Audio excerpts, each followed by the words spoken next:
It's still very gloomy, still very overcast. You've got the captains out in the middle. The toss is all being done remotely as well. For those of you who were not here earlier, it's all being done from a lot of distances. I'm on the boundary edge at the far end. I can see Ben Stokes tossing the coin, of course, for England for the first time. Towering over him is the West Indies captain, Jason Holder.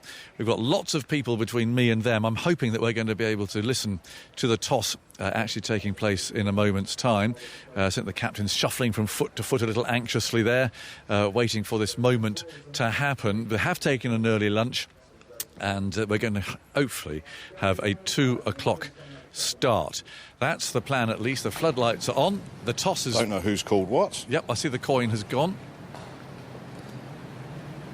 England have won the toss. England have won the toss. By the look of it. You can't do that, Ben. Social distancing. Ben just shook Jason Holder's hand. Never mind. Sanitise those hands. Just come over to the robot.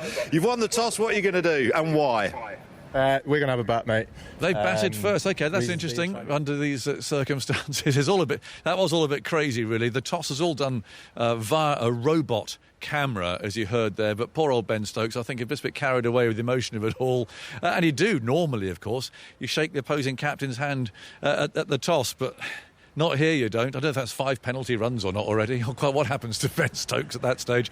Anyway, we'll find out in a moment, and he's chosen to bat first, which will not surprise Alistair Cook, who has been talking about this earlier on, wasn't he, Cookie? Yeah, I was. You know, it is humid, though, so whether it will swing, but I think that's a dry wicket. Again, I don't know if you've seen Ageas on your walk around at all, but it must be dry underneath. And talking to a couple of the guys after that 3-day game they played here, by the end of day 3, it was spinning, and they're saying it became dry. So I assume that's what Ben Stokes is thinking of it. I think it will be tricky this first out. It's a good old get through the first couple of hours, boys. It feels like a really brave decision, probably the right one logically, and you're right. So I've talked to the players a couple of days that I've been here, and they were saying it has dried out quite a lot, and the ball did turn in that practice game. But standing out here with the floodlights on, I wonder, you as an opening batsman, and you've got Shannon Gabriel tearing in and Kimo Roach and so on. It's going to be tough. It will be tough, but I do think batting fourth would also be very tough if it is going a little bit up and down. With the dryness, kind of that dry nature of the wicket. I can't remember, Ageas, and this is where my memory, I really should write stuff down, is if this is a swinging ground or not. If this was Lords or Headingley with the overheads we've got now with this kind of thick cloud and the floodlights on, you would say it'd swing, but I'm not sure the Rose Bowl necessarily swings that much. I'm not sure it does, so that might have taken into Ben Stokes' account. I don't know what Jason Holder has said, whether he would have bowled first. Well, he's talking about Ben Stokes. I'm rather like one of those people that you see with the ping pong bats at an airport waving at Ben to bring him over here, and I think he's locked on to where I am. Well, so we'll find out what he thinks. He's looking very smart in his England cap and blazer, though. We've been playing Where's Wally with you this morning, Ageas, when we've been up here. Where have you been trying to find you and find you? I know there's not that many people to find you against, but you've got me. Here he comes. He does look very smart in his cap and sweater. England's newest captain, Ben Stokes, has won the toss. Got everything wrong in shaking their hand, Ben. And what's all? You've got to stand in front of that microphone, so don't get too close. There you are. What are you doing shaking his hand? Mate, it's just, we messed up a bit there. How many times have you been told? I think, just with it being such a natural thing to do, it just creeped into both of us there. How did it feel tossing the coin for England then? I was working on my time costing skills with a bottle cap in the changing room beforehand. Right. To be honest, it's the most nervous I've been, making sure I don't mess it up. Oh. And the decision, it's an interesting one. Fair enough to Alistair Cook up there. He was saying he'd bat first. It feels all around, wow, we've got to bowl first. But it is a dry pitch, presumably. Yeah, I think so. And obviously we've had to, take... sort of look back at previous games here, and obviously the game against India here, where Mo bowled us a victory, it turned square. So we're hopeful that we can go out there, get some big innings, first runs, which is what we try and base our batting unit around, and then put them under the pressure by getting a big first innings score on the board. No Stuart Broad, big decision. It was a very, very big decision. Almost in a sense, you look at it, we're in a fortunate position as an England side at the moment with so many people to pick from. you know, we felt for this. Oh, right, I'll let you I can carry still on. hear you. You can still hear.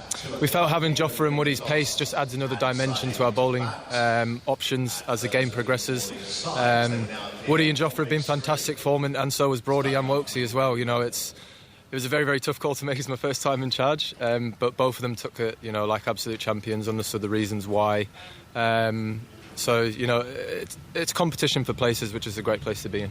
Enjoy the day, Ben. Thank you. Thanks for talking to us. Cheers.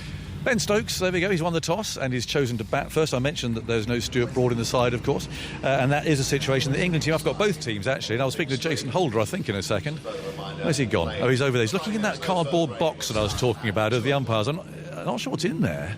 Balls, perhaps. But the West Indies captain at the moment is delving into this quite a large cardboard box. Sort of thing you might expect, I don't know, sort of a case of wine to be delivered in or something. I don't think that's in there. But I think the West Indies captain, who'll be bowling first, is having a look at the balls on offer. So the England side, Rory Burns and Dom Sibley, challenge for them to come out and open the batting in this, with Joe Denley needing runs at number 3 and Zach Crawley at 4. Ben Stokes himself at number 5. Ollie Pope, looking forward to seeing him bat again after so long, at number 6. Joss Buttler, Dominic Bess, and then the 3 pacemen, as mentioned, no Stuart Broad, but Jofra Archer, Mark Wood and James Anderson. I can see the towering figure of Jason Holder coming towards me in a second. Their team, Craig Brathwaite, Campbell, Hope at 3, Brooks at 4, Chase Blackwood is playing, that's good news, we like watching him play.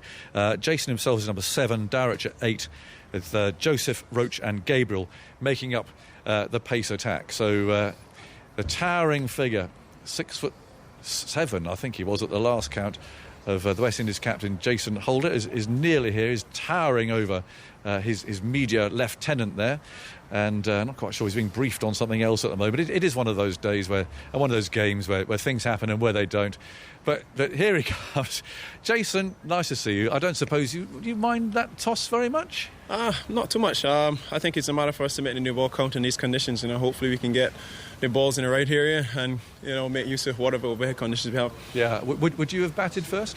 Not really. I thought I was going to bowl first. You know, the conditions, to be honest, made me dictate that, leaning more towards the bowling. And yeah, not too decided to be bowling first. Okay, and bowling wise, you've gone for Joseph, Roach and Gabriel, and yourself, of course.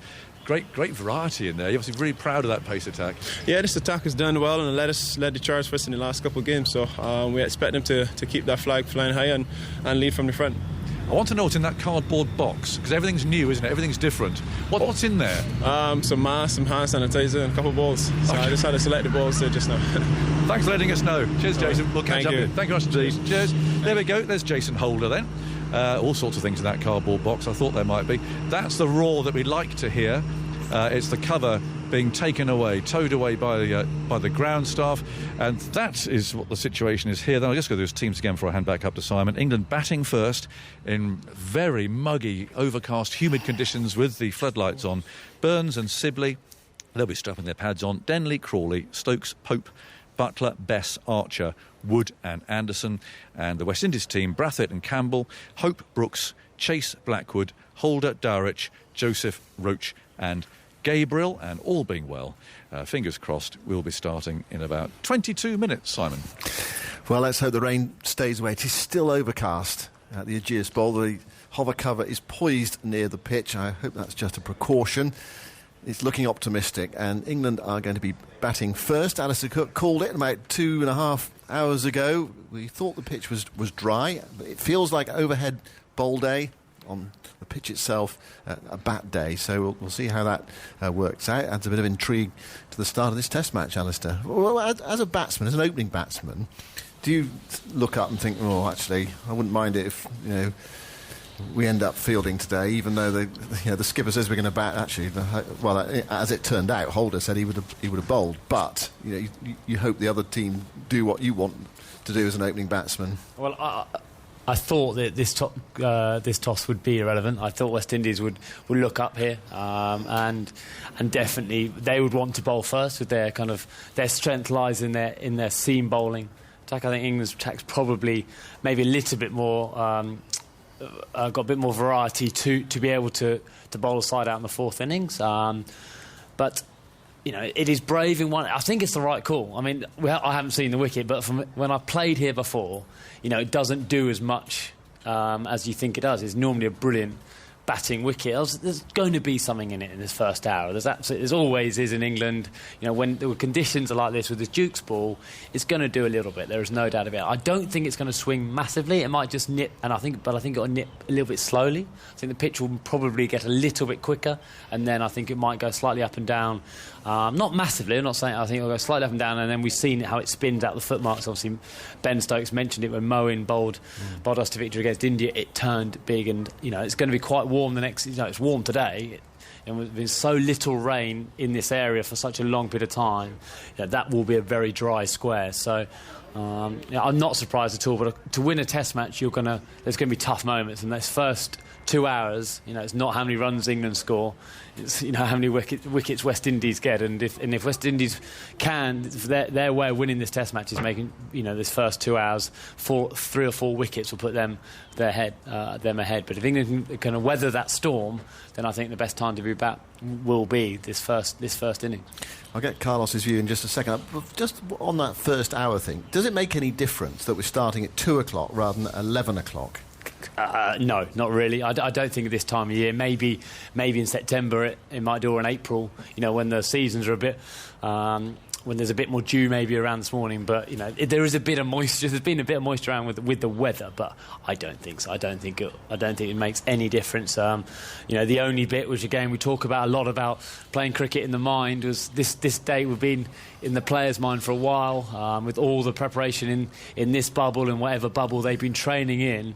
To suddenly, that 11 o'clock is just a bit more waiting time. That 3 hours for Burns, Sibley, Crawley and Denley, where I think they probably knew as soon as Ben Stokes said he was going to bat, we were going to bat first, which probably happened in the huddle this morning. They knew that West Indies would bowl, so they'd be getting their heads around that. But it's a great challenge. It's going to be really exciting cricket. How do you see it, Carlos? I think this first hour determines and sets up the series for West Indies, as drastic as it sounds. As Cookie rightfully said, this is the strength of the West Indies team. This is how they'll win the series, by bowling England out twice. And we need to roll England over in this first test. This first innings, this first hour, it all comes down to how the West Indies start.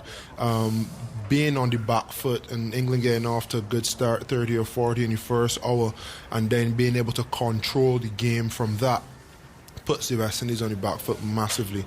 Simon, I think the key man will be Kimo Roach. His experience, he's a quality bowler. His pace probably dropped off when we first saw him when he was really raw and quick. He knows how to put the ball in the right areas, and if he can handle a little of that pressure this afternoon, Gabriel's going to come and sling them down like he does at good pace. But if Roach sets that tone that first couple of overs, because he does have that ability to stand the ball up on the seam and test, especially Burns, the left-hander. He'll come around the wicket, angle them in and try and nip them away subtly. If he gets it right, it'll be hard work, and he's the key man for me. If he sets that tone well for West Indies, that they'll go well. 193 Test match wickets for Kimo Roach. Are you surprised that England batted first, Carlos?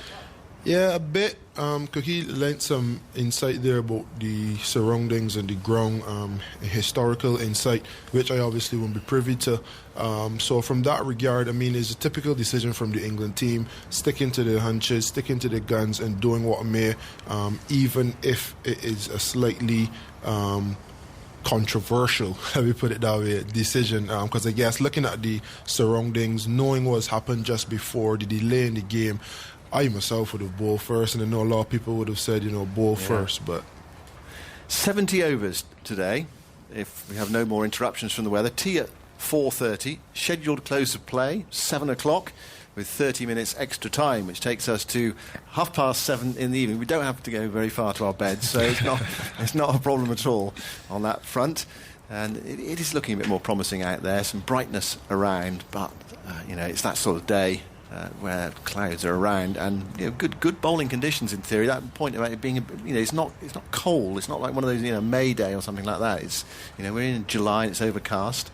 Yeah, again, another, like, as a captain, I know you shouldn't always judge stuff, but I would have watched the bowlers bowl a little bit this morning to see if the ball was swinging. I mean, we're not quite behind. Jason Holder's just going through some very loose, he's not bowling at high intensity, but it does look the ball is shaping. But he naturally swings, doesn't he? Yeah. Kind of everywhere he goes, he does swing the ball. So it'd be interesting to see if Ben Stokes did that. I certainly, as captain, would have asked Jimmy, is it swinging? Is it, that's little things like that, little nuggets you try and pick up as captain. I think Ben Stokes would have definitely thought about that decision a lot, but the gut would be him saying that's a dry wicket. Underneath everything, and the little tinge of grass, not actually as green as I thought it might. They might have, that wicket could have greened up with those, 3 or 4 hours under the covers it's had this morning. But it looks from here that it's not actually that green. Might be fun if we played on the one to its right hand side.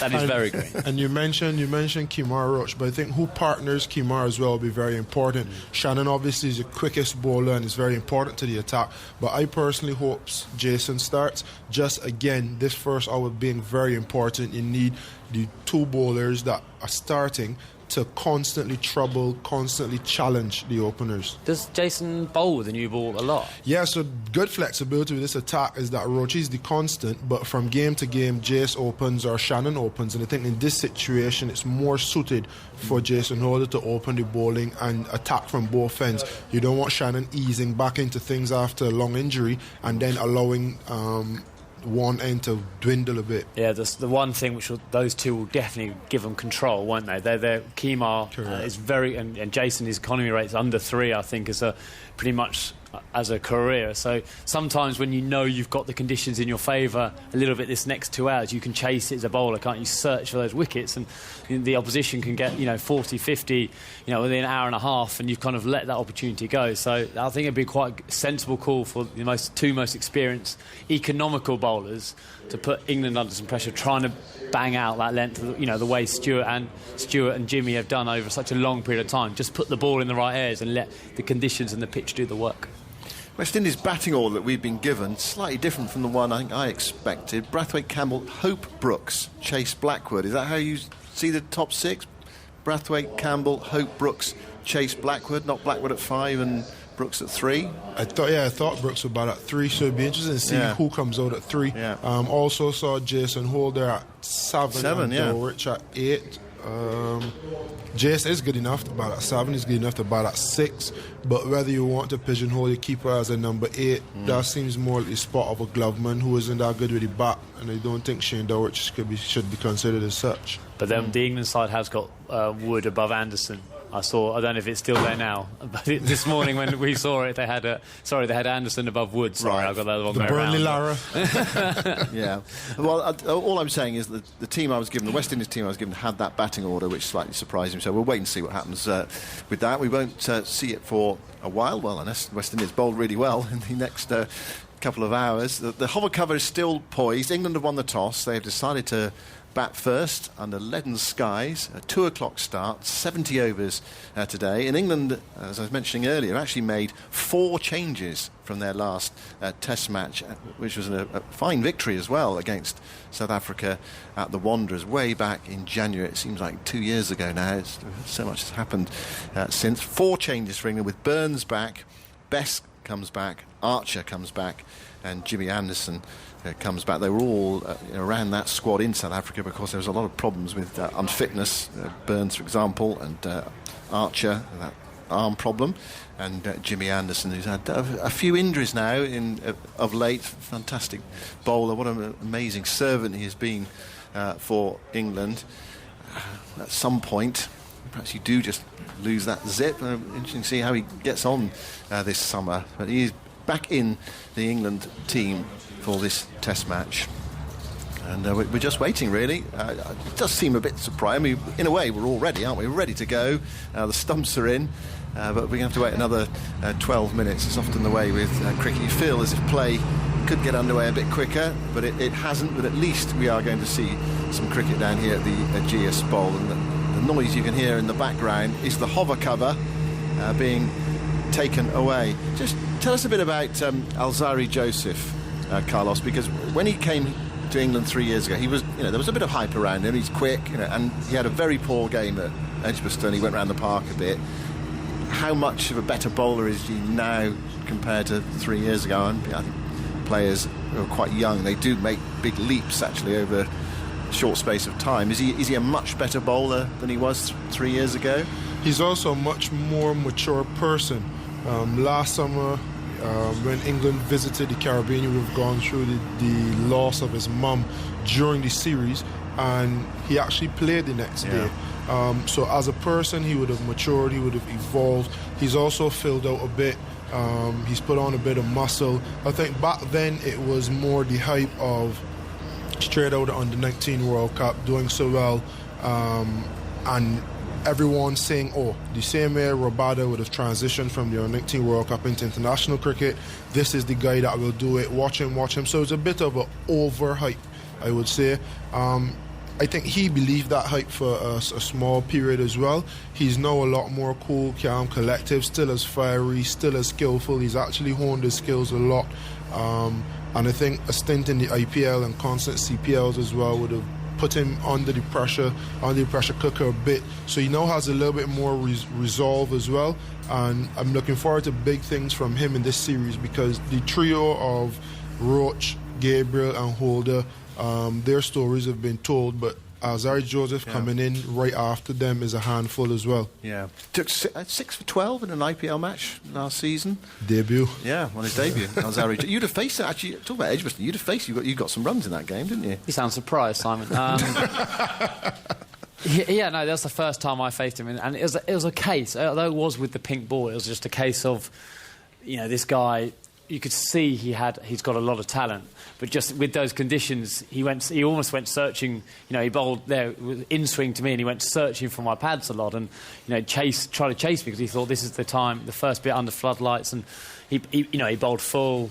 He bowled quite straight, and I got off to a bit of a fly, and I don't think he recovered confidence-wise from a bowler for that series. And then, I hadn't seen him, and then I saw him in the West Indies. That series where he said his mother unfortunately passed away. You saw so much development in him. He seemed to understand his role a bit better, as in, this is what I need to do here when it's flat, this is what I need to do when it's it's a bit more up and down, and he does look an impressive bowler, and this will be a kind of a good yardstick for us, because the last time he was here in favourable conditions to bowl, he didn't quite get it right, and he left the team. Now 2 years later, or 3 years later, sorry, he will be we'll be seeing how much he has developed, because he has got a lot of talent.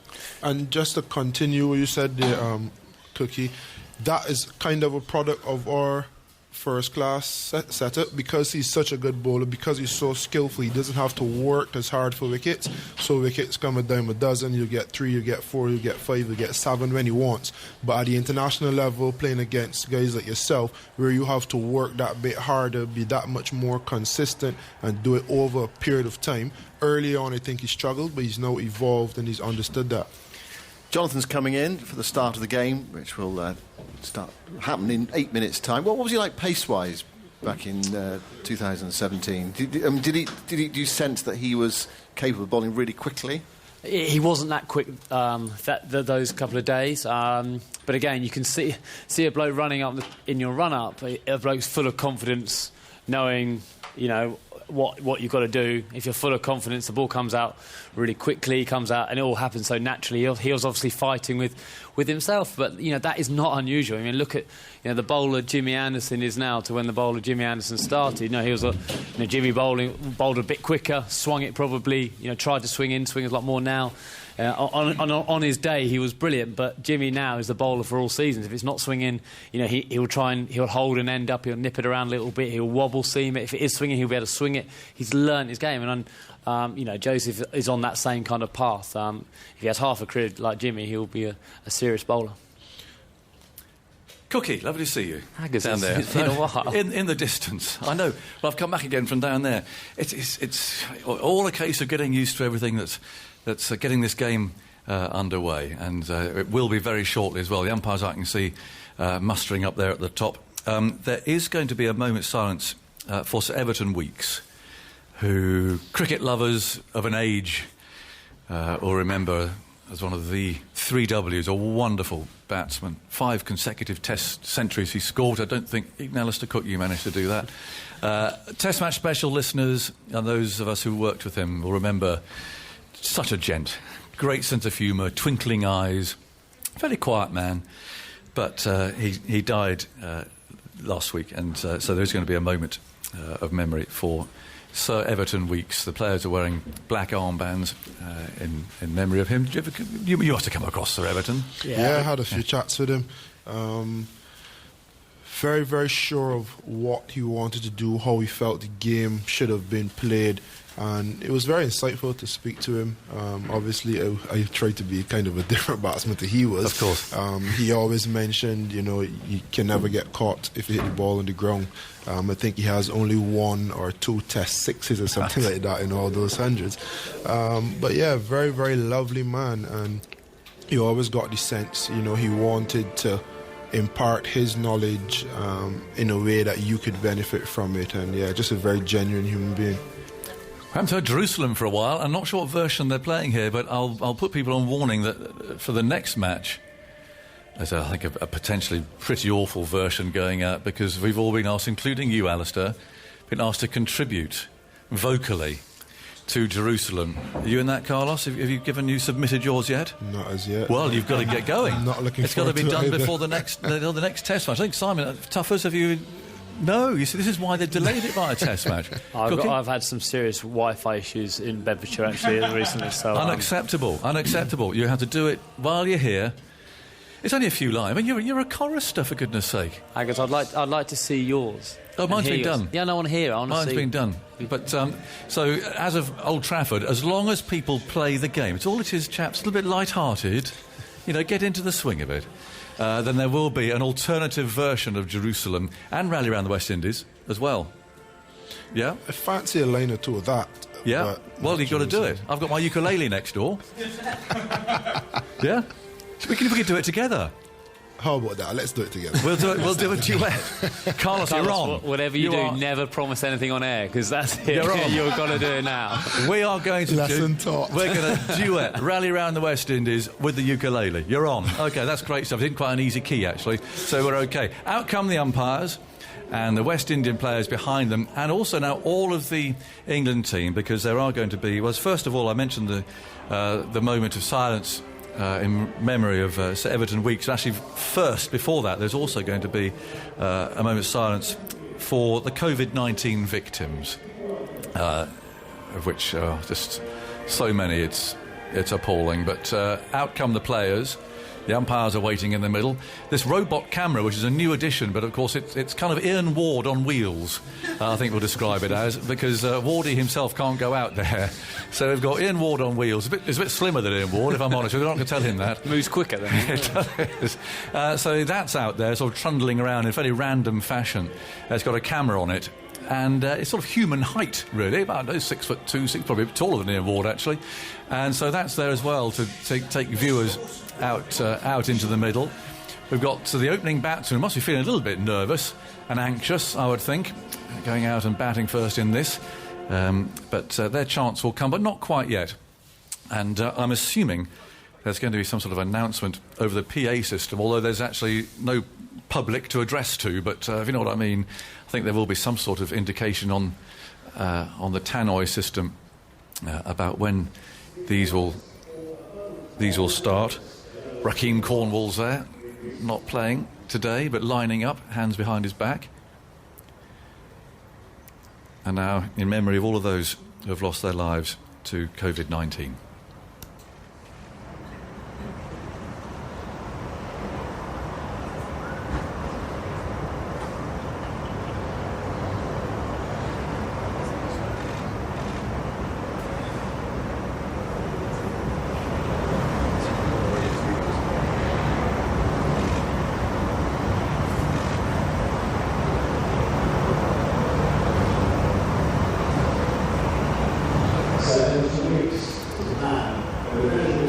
Are essentially in a semicircle there with their caps off and held behind their backs, and all the support staff too lined up on the boundary edge down at the far end. As we now remember So Everton de Courcy Weeks, whose smiling face is on the big screen on the right-hand side, who died on the 1st of July, a wonderful batsman, great company in the commentary box, and is a legendary figure in the game of cricket, and hence why the players are all wearing black armbands today.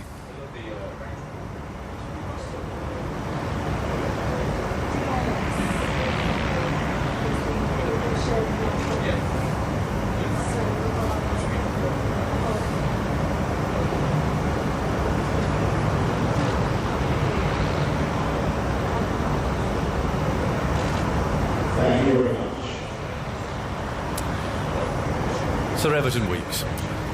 So the players now wander off into their respective directions. The umpires take up their positions, and the support staff and the reserve players are still standing down there on the boundary edge, again in a semicircle.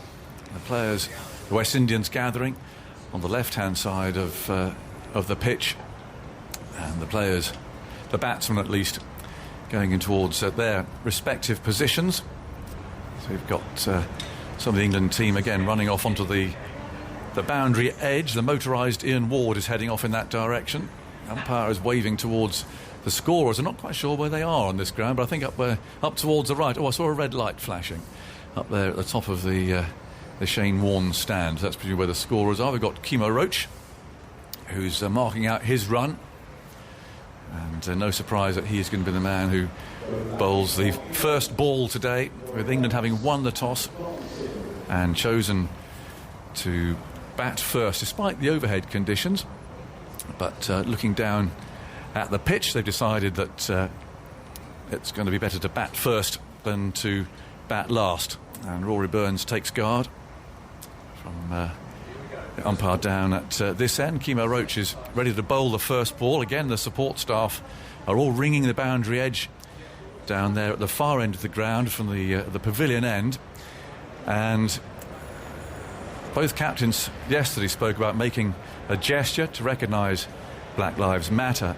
And we're now seeing all the members of both the England and the West Indies squads, the umpires and the officials, taking a knee.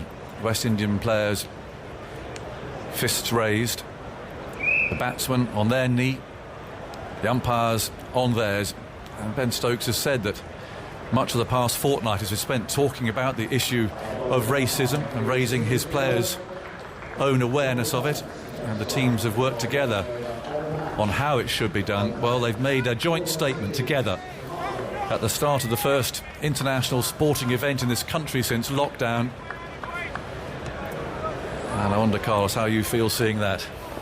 No, it's powerful, very, very powerful for the England team to stand in solidarity. You're about to go hammer and tongue against each other, but to pay tribute to the racial injustices in society, to be aware of it and to make a gesture as such is very, very powerful.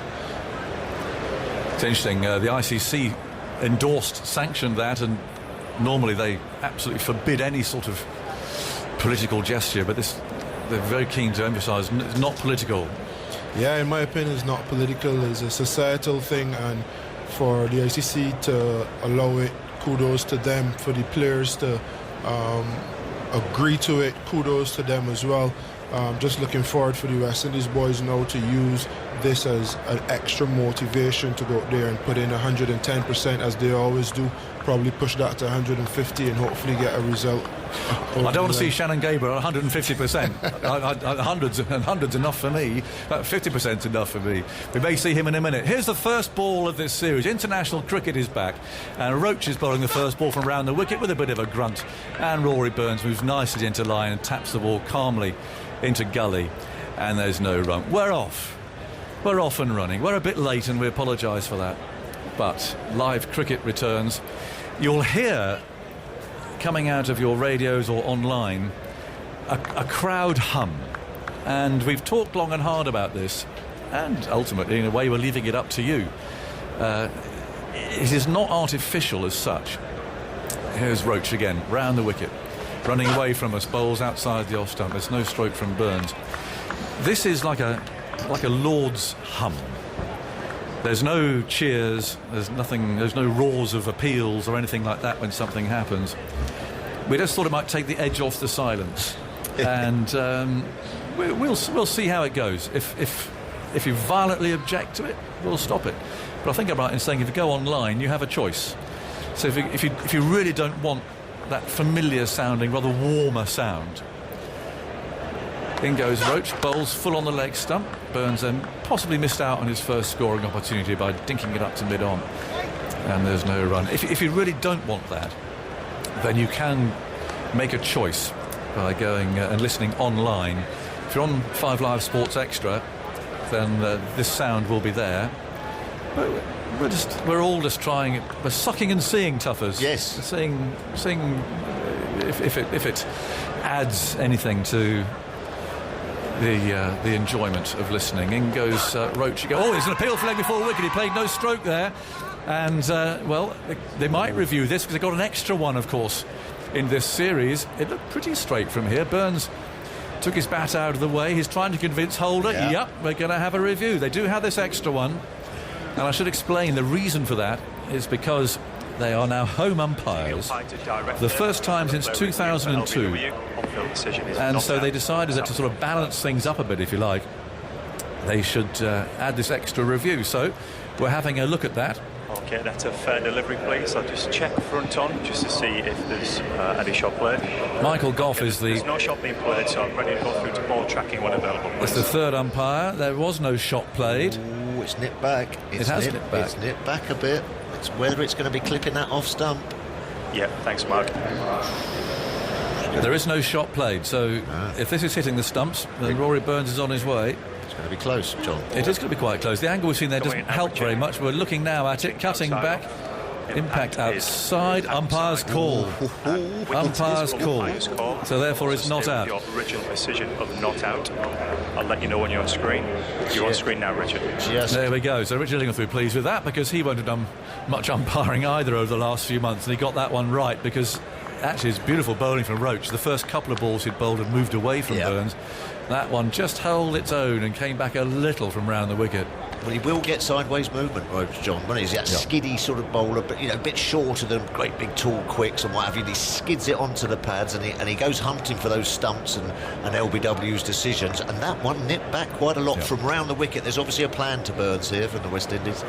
In goes Roach again, shoulders rolling. That's the one that goes away from Burns, quite deliberately so. And this time he plays no stroke. And of course, because it was umpire's call, the West Indies don't lose their review. So they've still got 3 in the locker. Be a little bit. You could have easily given that out.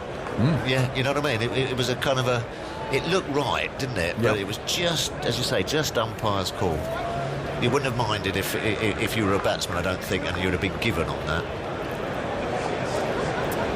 Roach again moves in, bowls. Burns shuffles forward, plays the end of a tidy over up towards cover, and that's. The end of the over done with no runs on the board. Roach could be dangerous in these conditions. He's such a canny old bowler now, isn't he? He gets the bowls at lovely full length. I haven't asked you or heard your opinion of whether you were batting or bowling first, Tuffies. Well, we did have a little discussion with Sir Alistair. Yes. And he said it did look dry, and they came down here a couple of years ago or something. They had very similar conditions, and Cookie stuck in Hampshire, and they got about 500. So he was sort of saying, have a bat first because of the dryness and the flatness of the pitch. But, overhead conditions still matter to me, and as a bowler you won't mind having a new ball in your hand with these conditions in the skies above. So I think it's going to be, as we say, first one of the year, mate. The first hour of the first session is going to be crucial. Can England withstand this sort of seamy bit of swing, obviously, round, or can West Indies, break this sort of slightly, inexperienced top 4 of England? Yeah, well, I understand what you're saying. Well, you roll a side out for 100 or something. Yeah. Now we've got Sibley facing, and Shannon Gabriel, our old friend, the burly-chested, big fast bowler from Trinidad, is running in from the far end. His first ball's hurled down the leg side and is neatly taken by Durrich, the wicket-keeper. Talking of the hum, they all sound like they're having a good time. Well, they do. It sounds like a sort of a 4 o'clock hum, this one, rather than an 11 o'clock one. You reckon they've been in the old tavern at lunchtime? They're having a good chatter, aren't they? Yeah. Sounds like Grace Road. Oh, yes. Well. Anyway, let us know what you think about it. The usual social media is up and running. The email address tms@bbc.co.uk, of course. Let us know what you think. But you can always tune away if you don't want it. Gabriel again lumbers up and he bowls, and Sibley plays no shot this time, and the ball thumps into his pad and is picked up there at short leg of the man with the helmet, who's Shamar Brooks. John, you as a fearsome away swing bowler. Would you fancy having a bowl on this? Well, I think I would. Yeah. There's not much pace in it, is there? No. I think you see from there, because Gabriel's pretty quick, and just it rather. It's not skipping off, is it? No. Dry. But you'd feel you must have a chance of. I think someone like Jason Holder might be quite useful on this. Yep. Looking for pads and LBWs and bowls. He's at second slip as Gabriel bowls and beats slimline Sibley. We've seen he lost 12 kilograms apparently training for this season. He does look very slimline too. They beat him there outside the off stump, and taken once more by the wicketkeeper. Already Dom in Measham has been on. Hello Dom. 100% keep the crowd noise. It's weirdly soothing, like rain on the window. We don't want any more rain. No. We've had the rain this morning. Cricket is back, and a big smiley face. We're all feeling like that, I must admit. It's like, well, we've all had our own strange tales to tell, I'm sure, of the last 4 or 5 months. But if bringing cricket back just helps to make a bit of a smile. In comes Gabriel. Oh, he's bowling! Playing no stroke, and Sibley is out. And he's completely misjudged that. He took the bat out of the way. It didn't look to have done anything particularly prodigious from the big man. He's not really that sort of bowler. He just sort of hurls the ball down as fast as he can. But I think Sibley's just, unless I'm getting it wrong from up here, I think he's just horribly misjudged that. I think it might have nipped back on a little bit. It started out, just outside that off stump. You are taking your life into your hands if you're just going to shoulder arms. All it's got to do is hit the seam with a proud seam on this Duke ball, and it's just darted back on him a little bit, Ageas, I think, and cannoned into that off stump. Great start for the West Indies. Absolutely delighted with that. You just feel like you're in the game now, don't you? We've taken a wicket. And great start, well bowled, I think. Well, that is a good start, and it is the danger signal. It's 0 for 1. It is. And what a time for Joe Denley to come out, because there's no doubt about it. He and Zach Crawley, same county may be, but they're in a contest here because Joe Root will be returning next week to Old Trafford, and you feel it's a bit. Whoever scores the most runs is going to keep his place, and a failure, you're on your way, and therefore to walk out at number 3 at 0 for 1 in the second over is not a great starting point. That'll wake you up, won't it? That's for sure. I mean, I think that's going to be the length as well. We saw from Roach that delivery that's just sort of like knee roll length, just going to be clipping the top of off stump. I don't think there's much value in banging it in on this pitch. Perhaps the odd one just to push the batsman back, but I think that full length is going to be the key to how the West Indies bowl here. There's a bit there, John. I think there's a bit knocking about. I haven't caught a replay of that one yet. No, but, I think it did. I think it darted back. Did it? Fair enough. But certainly playing no shot. He lost his off stump, and Denley's now taking guard. There's 3 slips and a gully. Short leg. Yeah, the short leg is there as well, and a lovely start. When you're a fast bowler, particularly any bowler, but you get a wicket in your first over. Lovely. You're off to a flyer. Smile on the face. Yeah, it puts a yard of pace on. 0 for 1. England. They chose to bat first. And Gabriel's thundering in from the far end, bowls to Denley, who lets that go nicely. That was a quick ball, and Holder there at second slip took cover. That's better. A little theatrical, but saying, woof, that's the quickest ball I've ever seen in my life, Joe Denley, just in case you hadn't realised. And Denley's got a smile on his face. He's coming up and doing a little bit of gardening. That was a fast ball on a slow pitch. 0 for 1. Yeah. And Holder at second slip there tucks his cap into the waistband of his trousers. Danny Reuben, I see.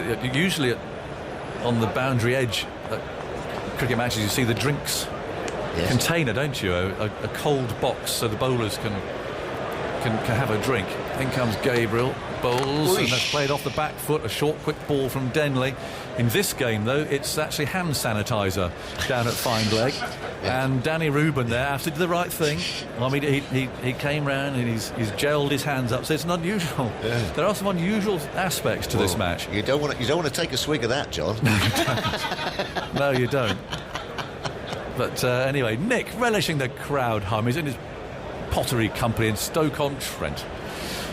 Warm was the perfect word to sum up the feeling it brings. That's nice, Nick. Great to hear you again. Summer's now arrived. Yes. Well, it's sort of arrived, but cricket's here, albeit in this very strange environment. It's nice to be able to go. I mean, I don't know about you, Tuffers, but after my stint, I can just go for a bit of a lie down. Yes, beautiful. Bedroom next door. About 13 paces for me to get to my room. Have you made your bed? No. Be honest. No. You haven't. I didn't think you would. Well, in goes Roach and bowls outside the off stump. No stroke from Burns, and through it goes. You've got to make your own bed. Of course. We're not getting any towels. There's nothing. No. Oh, well, I must So do there's that. no friendly knock on the door from housekeeping? No. Have you made your bed? I folded it back. Oh, did you? Turn down. You've given yourself your own turn Well, down. I've aired it. Actually, the one good thing about having no housekeeping, and people say we're all spoiled. Well, it's a week in our rooms and so on by yourself. In goes Roach round the wicket, and that squares him up a little bit there. He's got round about the leg stump. Just open him up. He's got that lovely angle. As he says, he's developed this as he's got over and a bit more canny, hasn't he? Yes. Kimo Roach. That round the wicket to the left-hander, starting it on about middle stump, and then has that natural ability just to take it away to the slips, doesn't he? And as you say, open him up. That was just short of a length, and he could just adjust to it. But when it's fuller, could be in a bit of trouble there. Yeah. 0 for 1. Sibley's out for 0. And Roach on his way round the wicket, bowls to Burns, who pushes forward, still looking for the first run. It's not there. No, have you ever suffered the worst possible housekeeping experience? Well, I have suffered one, yes, but go on. What's yours? Okay, we'll compare. Yeah. Mine was, I think, we were on tour somewhere on a hotel, it might have been in India, and I was waiting for, I think, 5 Live breakfast or something like that to come. Yeah. I'd just nip in the shower, get myself sorted out, and then I'll do the hit, as we call it, and then off to the nets or something. Yeah. So I've got out of the shower. In goes Roach round the wicket and bowls, and that's pushed away down into the gully. Go on. And the phone starts to ring, so I've obviously just, pick it up. Oh, right, yes. And it's Radio 5. Nicky Campbell, I think, was on. Hello, Nicky. Lovely to talk to you. Yes, terrific. Great stuff. And, England today. Well, and just at that point, there's that fateful knock on the door. And you couldn't say, no, don't come in, because I was live on the BBC. Yes. And so, standing completely starkers with the phone to my ear, I'm afraid housekeeping walked in. Oh, dear. It was an ugly moment. In goes Roach, bowls, very full, and almost yorked him there, but that's going to be England's first run. Yeah. Possibly off the boot. Let's see what the umpire signals here. Is it going to be off the bat? Yeah. If that's off the boot, that would look pretty decent. Well, it's been given as a run. Yeah, so, just as well. 1 for 1, and Burns is off the mark. No, that was. I mean, I just felt, humiliated. What? Well. Humiliated. It was not a good moment, and you just got to soldier on. I mean, you couldn't really break the news to listeners. How was yours? Well, no, I think one of the boys in Australia. You know how you used to fill out your room service if you're going to have breakfast in your room. Oh yes. Yes. And you then sort of put, orange juice, cornflakes, perhaps some scrambled egg on toast and a coffee or something. Put it on your door handle and then go to bed. Well, obviously, one of the boys had gone to bed slightly later than me and filled out every single thing on the on the menu. At a horrible time in the morning. Well, in the morning there was about 25 people laying up breakfast. He goes Roach and bowls outside the off stump to Denley, who plays no stroke. That wasn't far away at all. And the West Indian fast bowlers bang on target here. It's hard work. It's England are 1 for 1. The scrambled eggs, boiled eggs, poached eggs, Beautiful. fried eggs. Were you grateful? Every kind of sausage, every kind of juice came trundling in on the. I think I had about 3 of those trolley things coming in. Wonder what the bill was too. Well, there you go. Yeah. There you go. I wasn't pleased, I can assure you. No. This is all rather unfortunate, because I thought it might have been smoke coming across the ground, but actually it's a light mizzle, and so there's the thundering roar of the groundsman's hover cover, and off they go. After 3 overs. It's 1 for 1. It was an eventful 3 overs, but again, as a batsman, You really are, I think, going to find it's a tough day if they keep coming and going. Yeah. In these sorts of conditions, Yeah. it's going to be pretty tough. I'm going to slip away because I've been running about. I haven't had any lunch yet, so I think is it still serving downstairs? I think it might be. One word of advice: be careful of the beef stir fry, because it's gone all over my shirt. It has. Yes, it has. It sort of plops down in this sort of quite wet sauce and absolutely ruined. It's an interesting experience. It's like eating on a train, isn't it? Because you're 2 metres apart on a single table. Well, it looks like I've been eating on a train because most of it's ended up down my shirt. Yeah. Oh well. So a word of advice, John. Right. So what's the alternative? I think it was sort of chickpea and tofu or something. Oh, there's some vegetarian option. Bit of a vegetarian. Well, I might go for that. I'll go healthy. Yeah. So the cover's on, and well, we had 3 overs, didn't we? But we'll hopefully bring you some more. It's only very, very light, and as I say, it looked to me, Lawrence, if someone had just lit a small bonfire on the right hand side, a bit of smoke was coming across. But well, that's better. A bit of silence. Yeah. They are very loud indeed. Well, it was moving about, John. I mean, there was Cookie. It has gone quiet now, hasn't it? It has. Andy Zaltzman. I hadn't seen you creep into, well, not quite into view, but into range at least down there. Hello, Ageas. Nice to be seeing some cricket. I think over the last, I can only hesitate to guess the sort of stats you've worked up over the last 4 months. You must have been in some sort of lockdown frenzy of stats. You must have some of the most ridiculous ones that even you've ever come up with. Yeah. And we're going to need a very long rain break to get through all of them, Ageas. Yes. But over the course of the summer, I'm sure they'll come out. So it's nice to actually see some cricket that is not just numbers on a screen. So, however, there are some numbers already on the screen and not good ones for England. Sibley out for naught, and it's the third time in England's last 5 home tests that they've been 0 for 1. Happened twice in the series against Australia last summer at Lord's in the first innings and the second innings in Manchester, and they hadn't been 0 for 1 in a home test since July 2015, the first Ashes test of that summer. So that is not the optimal stat with which to start the summer. No, it's not, but relevant nonetheless. Yeah. I mean, Looked like a good ball. It must be so frustrating. And I don't know if it happened to you, Tuffers, where you shoulder arms and were bowls. But when you've got a piece of wood in your hand. Yes. You know, why don't you just use it? Yes. Well, it must be so frustrating. Well, I mean, as you say, it doesn't matter how many nets you have and everything as a fast bowler. You've got a great big quick bowler coming steaming in. It was a perfect length, wasn't it? That perfect sort of attacking length just outside off stump. And it's obviously darted back as the one did to Burns and got away with it a little bit with an umpire's call. So it obviously just has nipped back, went past the flap of the pad and just clipped the off stump. Good bit of bowling. Well, the umpire's there still with he's got his mask on, but also umbrella up, and it suggests that there's still a bit of light drizzle falling. But it's just so frustrating. 1 for 1, England choosing to bat first, and we knew it was going to be hard. It's all a question of what the pitch will be like on the 4th and 5th days, I think, and the thought that it might well take some spin. Well, Don Best starting to come into the equation, isn't he? Yeah, very good tour of South Africa. Yeah, he did. Bowled very well at PE, didn't he? And and Cape Town. Just did enough at Cape Town, didn't he? Sort of held up an end and I think he got a single wicket. You know? He would have been slightly disappointed with that, but then to come back into that and get your 5 for, you know what I mean? And as a spinner, you know, and it was your time, and it was that, you know, I think it was the 3rd or 4th innings when you should be coming into the game. That would have given him a lot of confidence. Must mention that Isabella Root was born last week. Oh, I know. You can go, lovely. I know. There's a nice picture of Joe cuddling both his children there. Congratulations. And he, of course, will be back next week after he's spelt his time in quarantine. So we're waiting. We just sit and wait for something to happen. It takes a little bit of time to fill the void here, Tuffers, in terms of... What shall I talk about? Well, talk about anything, because I'm already shown that I'm hopeless at plugging all this stuff in.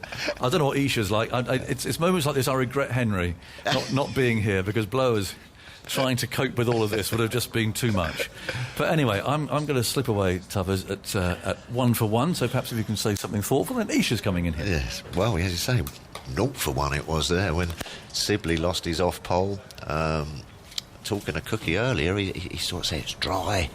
It's not going to do much and what have you, but from the little bit of cricket what we've seen, it has done a little bit off the seam from that fuller length. So England are going to need to be watchful. Always awkward for the batting side when it's cold and you're coming off and on for rain and what have you, because you've got to get yourself back in.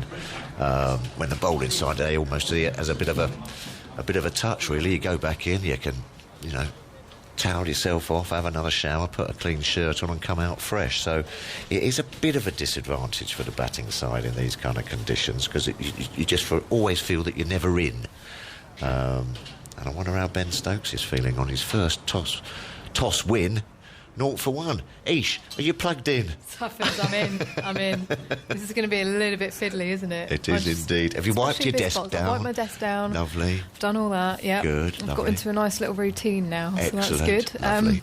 Well done. Lights on here at the Ageas. Oh, it was such a teaser, wasn't it? Such a teaser to get out there, and then they're off again after 3 overs of play. Full of so much excitement I know. this morning. I know. Only cricket can do that. Yeah, that's true. The hovercraft is on as we speak. The sheets on the rest of the wickets, though, they are off. So that is a slightly positive sign. Yep. The fact that the ground staff maybe think that it is just going to go away shortly. I can still see some drops of rain, but it's actually quite hard to tell how heavy it is because the clouds are up above, the lights are on here at the Ageas Bowl, and so the umpires are just milling around in the middle. Umbrellas up. I think that's a bit of a tease, though. Actually, is that Mr. Wharf? Is that the fourth umpire? Yes, Mr. Wharf. He likes an umbrella up when it's not even raining. I think he likes selling an umbrella dummy sometimes. Got you. You know what I mean? Because I can't see actually any rain, even if it is light, and no one else seems to be scuttling off for cover or anything, do they? All just sort of standing around if it is raining, getting wet, apart from Wharfie, who's just got his brolly up. There he goes, the only one who has. An interesting first few overs, though. Removal of not half. The removal of Sibley. I think that nipped back quite a bit. We couldn't see it. We didn't get a replay of it, but I think that might have just jagged back a bit. Perfect length, good line. As you say, he's a line bowler, isn't he, Shannon Gabriel? Big, strong, comes up, just ploughs that line on that sort of off stump just outside. And with a proud seam, Duke ball, proud seam, little bit of juice in the air, perhaps, and off the pitch, nipped back and just clipped his off stump. What did you make of that decision to bat first by Ben Stokes, especially with these conditions, lights and overcast? Apparently the stats sort of say that it's a bat first pitch, but I mean, overhead still come into it. I mean, some grounds more than most, Headingley overcast, Lords overcast, bat, bowl, simple as that. But not quite so much here. It has sort of like been turned on its head a couple of times. But I'm a bat first kind of guy. Ish, I love a day in the dressing room as good as any. But I would have been tempted to perhaps let a Jimmy Anderson have a little go on this on a perhaps a fragile West Indies batting lineup. But it's not my decision. Well, you loved bowling in the final innings, didn't you? That's right. So perhaps that's what they're thinking. There must be something there. Well, he did say that it's quite a dry surface and it might turn. So there must be something there. But do you also have to take into consideration the fact that they've only had one warm-up game and not too much of a build-up, a relatively inexperienced attack, 39 tests between that top four. All these things are. There's the replay. Did that just jag back a little bit? I think it did. I mean, it was a pretty decent delivery. Just good line, good length. Oh, well, top of off doesn't get much better than that, does it? That's what you're searching for as a quick bowler. Top of off, especially in English conditions, brings every mode of dismissal into play. And perhaps it's just come back with a bit of his angle there, Rishi. I mean, he does sort of slightly fall away and look to sort of, run it into the right-hander. Perhaps it didn't jag back as much as I thought, but a very good delivery to get first up when you've been hanging around all morning, watching the rain fall off and on, and then played for 4 months. Yeah, absolutely right. Probably a few nerves out there as well. The tractor's just coming around in front of us now. The roping going on around the outfield, of course, we know that the reason for that is to minimise those droplets and help them evaporate a lot quicker. Just quickly on that first wicket from Shannon Gabriel. It's the 6th time in his Test career he struck in his first over when opening the bowling for West Indies. And look at England's opening stands. It's been a real problem for a while. They had a good series in South Africa. In the 4th Test, they scored a century partnership, Sibley and Crawley. They put on 107 and then 56 in the second innings. That was England's first century opening stand in 38 Tests, which is the longest gap by far England had ever had between century opening stands. The previous sort of longest century stand free run in English Test history was just 22 matches, so it was the winter was very encouraging for England's openers, and not so much so far this summer. It was, Andy, and you almost felt like they were starting to just turn a corner. Who's this? Sorry? England in the winter in South Africa. Very much so. Yep. Yeah, very much so. Some positive batting and perhaps going back to that older method of really just dig in. Yeah. But certainly when you're looking 18 months away, Australia, Ashes, and you look at that team sheet and, you know, blessed with all these fast bowlers, and they've gone with Mark Wood and Jofra Archer in this Test match. In terms of the batting, what would you like to see from this group of players this summer? Well, I'd like to get some runs. No, but I mean, I was very impressed with that England's batting over in South Africa. I think they sort of came together well, as you say, inexperienced, had lost Rory Burns as well, who I was delighted just to see him sort of come straight back into the side. I think that was a good move. You know, and as you say, listen, that was a good ball. You get one of those as an opener, but we mustn't expect too much from the cricketers, I don't think, in this game. You know what I mean? There's going to be rust, there's going to be things like that, so a misjudgment and you're gone. That's the sort of price of opening the batting. But I was very impressed with England, and I think that, as you say, in 18 months' time in Australia, I think, you know, with that little bit more of experience and gelling together as a side, I think they're going to be going down there pretty good. I think they're going to be going down there with all the tools, put it that way.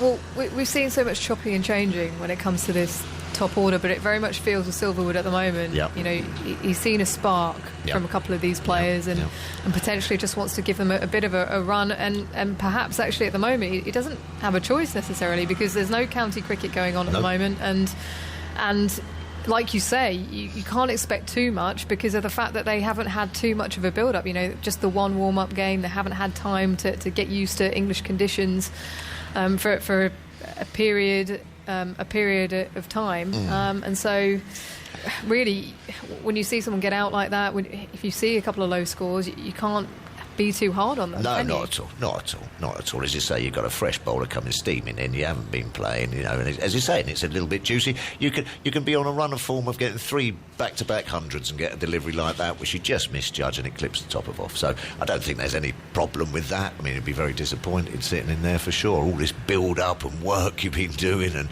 in the bubble for weeks, netting and throwdowns. I mean, that is the game, isn't it? You know, and especially for an opening batter. But yeah, no, I've just been impressed. I think I've been impressed with the way Chris Silverwood has just sort of quietly gone about, sort of putting little building blocks in place, you know. And the one thing I do get from, you know, the likes of Sibley and Burns, you know, when we first saw them, we thought, you know, Burns, a lot of moving parts, you know, and crikey, you know, is he going to be right?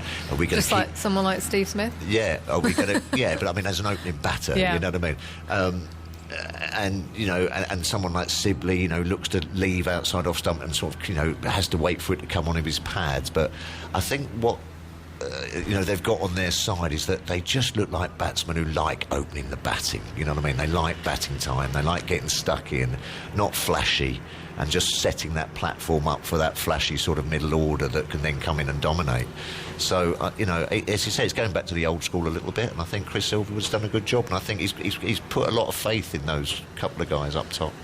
I think they'll deliver. Yeah, also interesting to see who he's got with the group as well. Chris Reed, I can see, he's just walking down in front of us. Glenn Chappell as well, we saw him doing some fitness on the outfield yesterday. Yeah. In fact, a number of former cricketers. Ed Smith, the selector, he was bounding around the outfield, Tuffers. Yes, like a puppy. Less like a puppy, more like a gazelle. Like a gazelle. He was quick. Yeah. Anyway, he's a big day. Big day for you. with the highlights. How did all that go with the telly highlights and stuff? I'm involved in that as well. You are. Yes. How did you kick off? Yeah, All it's right. good. Well, best laid plans and all that. We wanted to get out into the middle to record a link, but unfortunately, the hovercraft and everything, and we weren't able to do it. So we ended up doing it pitch side, and of course you're limited with where you can go because of this environment. Yes. You can't just rock up anywhere around the ground and do a link and have the best possible background behind you and so forth. This is good news. You might be able to hear the hover cover is being taken off. We might actually have some highlights for you. Well, I did wonder if we were actually going to have a show tonight at one stage. We'll be able to get your voice in there, Toughest, don't Yes, well, I hope so. I'm quite excited about it as well. Yeah, it should be good. Right, news. If no further rain, we will start at 2:45. Good. So we will be able to resume in about 12 minutes or so. England 1-for-1. We didn't get much play when they did eventually get on. No. Ben Stokes won the toss. He elected to bat first. Overcast conditions here at the Ageas Bowl in Southampton for the first test of the summer, the first of 3 tests to be played between England and the West Indies. Toughers. I'm going to unplug myself. It's going to pop off. No problem. As the hover cover is now off the field of play. And I can see the bales are being firmly planted onto the stumps. Lights still on here. Just so quickly, just more on that first wicket failure for England last summer. They averaged just 16 for the first wicket in the 6 tests played last summer. That was England's second worst summer average opening stand after 1989 out of the 93 summers in which they played at least 3 tests. So a slightly ominous start for this summer. That's interesting, Andy, because I actually saw a stat this morning. Least experienced top 4 since Atherton's debut. That's Michael Atherton's debut against Australia in August 1989. Yes, that was from Crickviz, who dug that little nugget out. It's an unusually green top 4. There you go. Well, I can see the West Indies cricketers on the far side of the ground, just stretching and warming up once again. That is the problem with these on and off days. You have to just get yourself ready and prepared as quickly as possible. It's not too cold out there. Probably, I think it's about 20 degrees. Less than that, 18. Well, Andy? I'm not a thermometer. That is outside my pay grade. Also, set against England's inexperienced top 4, West Indies in this match, all their bowlers combined, including their occasional bowlers, have a total of 537 career wickets, which is the most in a West Indies test side since Courtney Walsh's last test back in 2001. He, of course, passed 500 himself. So it's an experienced, well-honed West Indian attack, albeit one that has less wickets than Jimmy Anderson on his own. Well, it's an interesting question, actually. Is Sir Alistair Cook comes in now. We spoke to Brian Lara the other day, and he was quick to say, you can't compare this attack to that famous West Indian attack of the 90s, the 80s, 90s. But where would you say that they're at? Well, it is really hard to compare generations and different sides. I mean, we've got to be really careful that we don't forget how hard this game is, and always, we know what great bowlers Ambrose and Walsh were.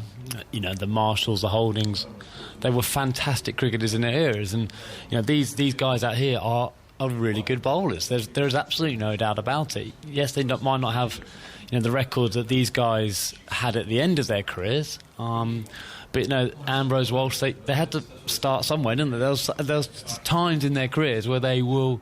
They only had 30 or 40 wickets each. And I'm not saying Gabriel's going to end up with as many wickets as, Walsh or Ambrose or Roach will get up there. But that doesn't mean they're not good bowlers. They might not have the same longevity as, and that's not me saying these guys are better than them. I find it really hard to compare eras and generations. And it's a great discussion over a beer and stuff. But these are good bowlers. I was those first 3 overs there were all on the money. Okay, Gabriel bowled one down the leg side, didn't he? But everything else was top of off stump, asking the batsman questions, and that's all you can do as a bowling attacker at good enough pace. John, on Kimo Roach, he's got a good overall career, 193 wickets in 56 tests, averaged 27. But he took a few games, like many bowlers do, to become consistently successful in Test cricket. And then he had got a serious injury, which he played through. He took 4 wickets in a 7-test spell at an average of 151. But if you take the 2 periods either side of that, so between 2012 and April 2015, and then since 2017 when he came back into the side, his overall stats are 146 wickets, average 22, which does match up with a lot those West Indian greats. If you look at peak Roach, is fairly spectacular. And Jason Holder recently, who we were mentioning earlier on, an extraordinary run. He's been on 51 wickets at 14 in his last 10 tests. That's the best 10-match average any West Indian fast bowler has ever had in Test history. So even better than that great, those many great generations of West Indian pacers. Yeah, it was almost after that injury he kind of just honed it in a bit more. I think he lost that pace and he recognised that he needed to be a little bit more accurate, and that's just the way that bowlers can evolve sometimes. I mean, you just look at someone like Jimmy Anderson's development and how he's evolved as a cricketer and how many more skills he has these days, and he's... he will say he's still learning. He still wants to learn and get better as a cricketer, but also he's got to manage... age, he's got to manage injury and just making sure that he can be as fit as possible every time he goes out onto the park, Cookie. So just looking over to our left, they've just replaced all of the advertising sponge and given it a good spray down as well. They're having to spray everything down after they replace it. And we can see the stumps being firmly placed in now as the West Indies are just... hovering by the side of the pitch on the far side of the ground. No doubt Rory Burns contemplating how he's going to go about this next phase of play. 1 for 1 are England. But yeah, just back to Jimmy Anderson, and I mean you've seen him all the way through your career from when you started. I mean, you were on the plane together, weren't you? And it's testament to him and the way he's evolved as a cricketer. We know how good a bowler he is, and I think the one area which him and Stewart, and you had to put Stewart in the same class as Jimmy for this, that if they're not picking up wickets now over the last 3 or 4 years, they don't concede runs. So they might not get wickets in the first spell or the second spell, but suddenly they get 2 at the end of the day, and that 0 for 40 they bowled their 20 overs suddenly becomes 3 for 50, and they've had a really good day out. And I think they've really learned actually to be patient as bowlers. And when Jimmy first started, he was probably trying to bowl his magic ball every single time. He could bowl probably quick and probably almost swung the ball probably a little bit more as a teenager and in his early 20s, but couldn't consistently put it in the same spot. And when he was on a hot streak, he was an incredible bowler, but when he wasn't quite on it, he leaked runs. And I think you've seen like Kimo Roach is obviously with his injuries, his pace has dropped, but his pace has dropped, but his skills of seam presentation, of working out a batter. Rory Burns, his first over today, 4 or 5 away swingers there or thereabouts, and there's that just one slid on with very little action change. And when I remember facing him last time in 2017, you couldn't really pick up a clue which way. It wasn't going massive, but it just kept you honest time and time again. And he hammered length, and he didn't give you much width. So he will do that. He will do that kind of the Jimmy Anderson role, along with Jason Holder will be holding a length. And again, he's a different bowler because he's not quick. He's not up there in the 90s, but he comes from 6'7", and obviously with his arm above that, he comes from a great height, and he hits that challenging length time and time again. Being a kind of a medium fast bowler. So they're really good cricketers, and it just shows there's different ways, isn't it? You don't have to bowl express all the time to be able to pick up wickets, but if you've got the variety of attack, which I think this West Indies have got, and say of England now, they've got variety of attack, it makes it great viewing. And variety of attack doesn't necessarily mean you need a left armer. I mean, you look at England, all right armers, but you've just got that change of pace, the change of release in terms of height. Bowlers that can swing it, bowlers that generally hit the pitch, and it's exciting that Jofra and Mark Wood are going to be featuring together. We can see the 2 Richards now, the 2 umpires returning to the field of play, and the West Indies cricketers as well. Yeah, in certain conditions, you know, certainly in England, you know, hitting the top of off stump is all you need to do. So that sometimes that bowling attack of, say, Stewart, Broad, Jimmy Anderson, Chris Woakes, Ben Stokes would be unplayable because they wouldn't go for many runs.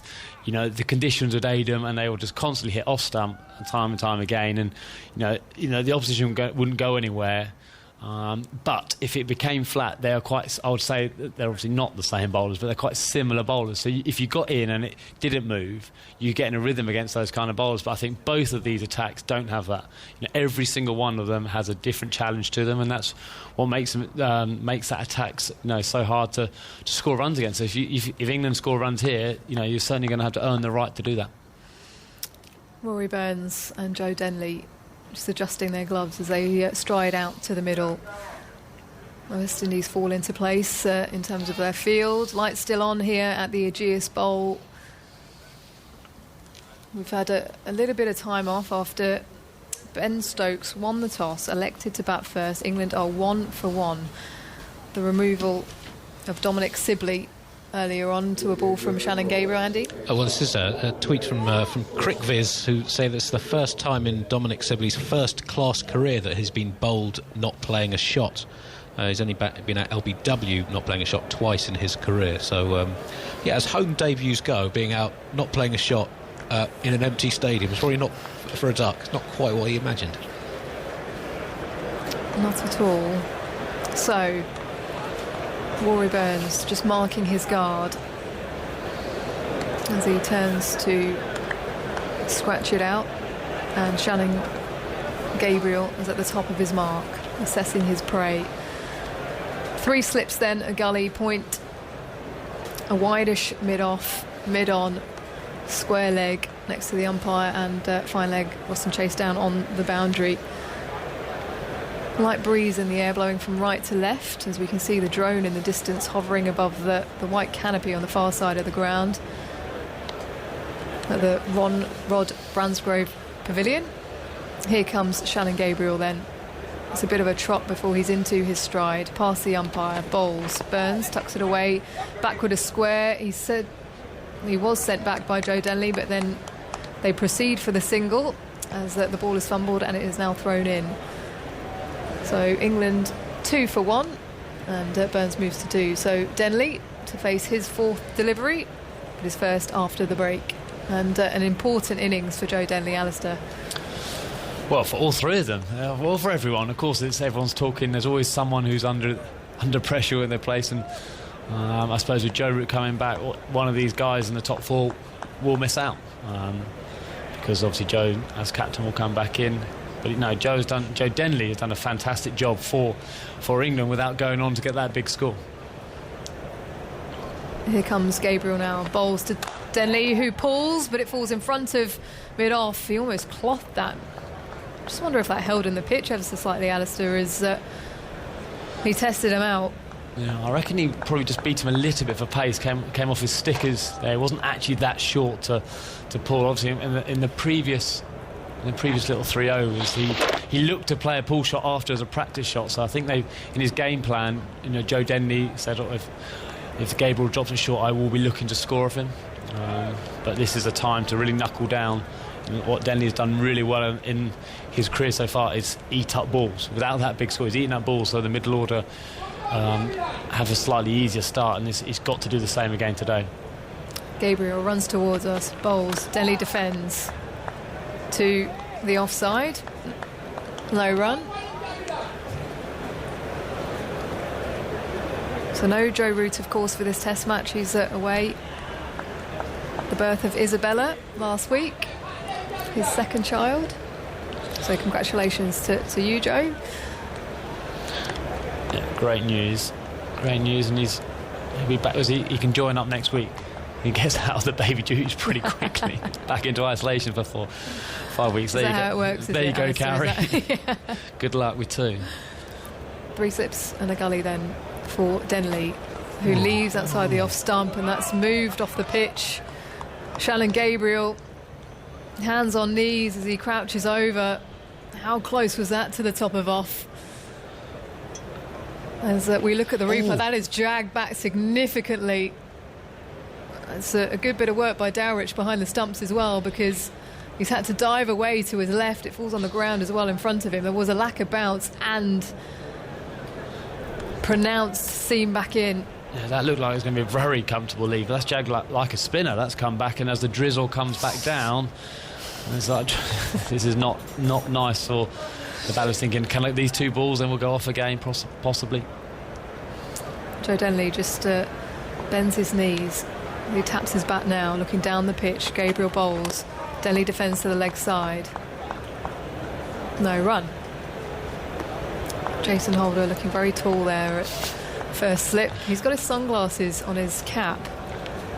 Well, he's a big lad, but Dowrich, the keeper, is quite. They are really good friends, aren't they? In that they're saying that partnership. But on the TV coverage with Sky, they've got obviously all the player profiles standing. Dowrich is the same height as Jason Holder. I was like, obviously they bat next to each other. So that can't be right. But Dowrich will be quite happy. I'm not sure Holder will be.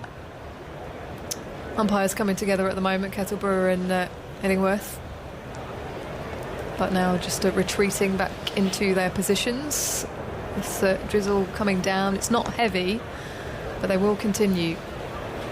So Gabriel starts at the top of his mark once more. Here he comes now. Past the umpire.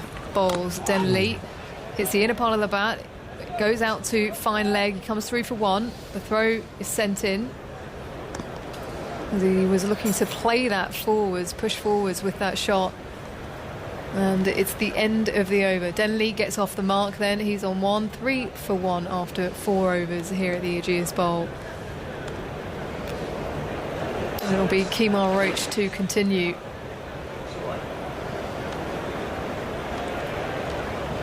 It's not easy for the umpires either. They were just thinking, just come on, Klaus, go away a little bit so we don't have to keep trying to make a decision whether to stay on and stay off. They try not to give an advantage to one of the teams, do they? I think that's what they keep looking at, is it? Because it's not raining that hard, but if the ball then gets wet, gets soft later on, but it's quite dark as well. There's a lot of things going through their minds. Roach sets off. He bowls to Denley, who defends to mid-on, no run. It's an interesting sound, isn't it? It tells you that it's maybe a little bit uneven paced. Yeah, I think it's quite. I'm not sure it's that quick at the moment. I think it's. I think the wicket. Some of those backward defence. Gabriel's not quite hitting 90 miles an hour yet, but he's.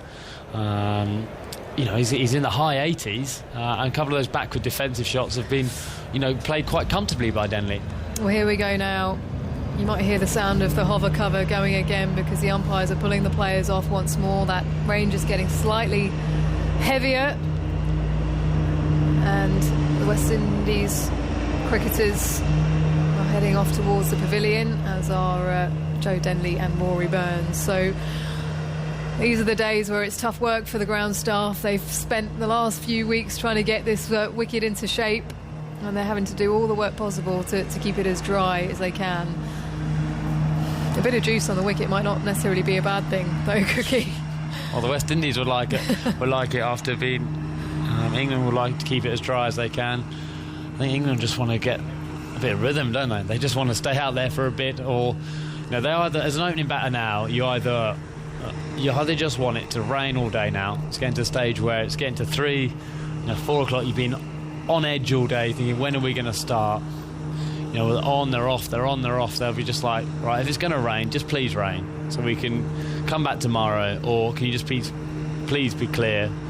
And it is not easy for Rory Burns or Joe Denley in this situation. It's stressful. I mean, actually, some of the most tired I've ever been is when certainly as an opening batter, when it does rain, because even if you don't play at all, you're thinking, am I going to bat? What's going to happen to toss? And I think that's one at India. We won the toss and we batted, or we were batting, but we never got out there.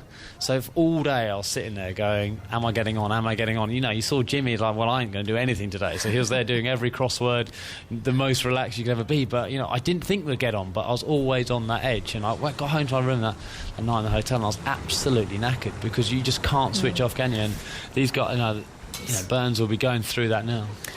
Am I hearing a bit of empathy for the number 3 then when you and Straussy were batting? Yeah, it would have been all the time. Number 3 is that Trotty would have been out there pretty quick most times.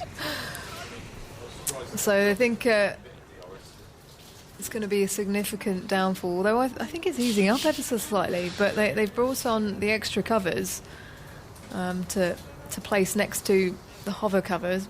I often wonder now, are they just saying, well, put the covers on then? They won't just go back on after 5 minutes. I think we'll need us 20 minutes to clear it up, so they buy the ground staff a little bit of time so they don't have to keep lugging them on and off. If you're just tuning in, it is the first Test match of the summer. England winning the toss, electing to bat first. We've had all sorts of rain this morning, delayed start. They came on, they went off, they came back on. It's 3 for 1. Dominic Sibley out.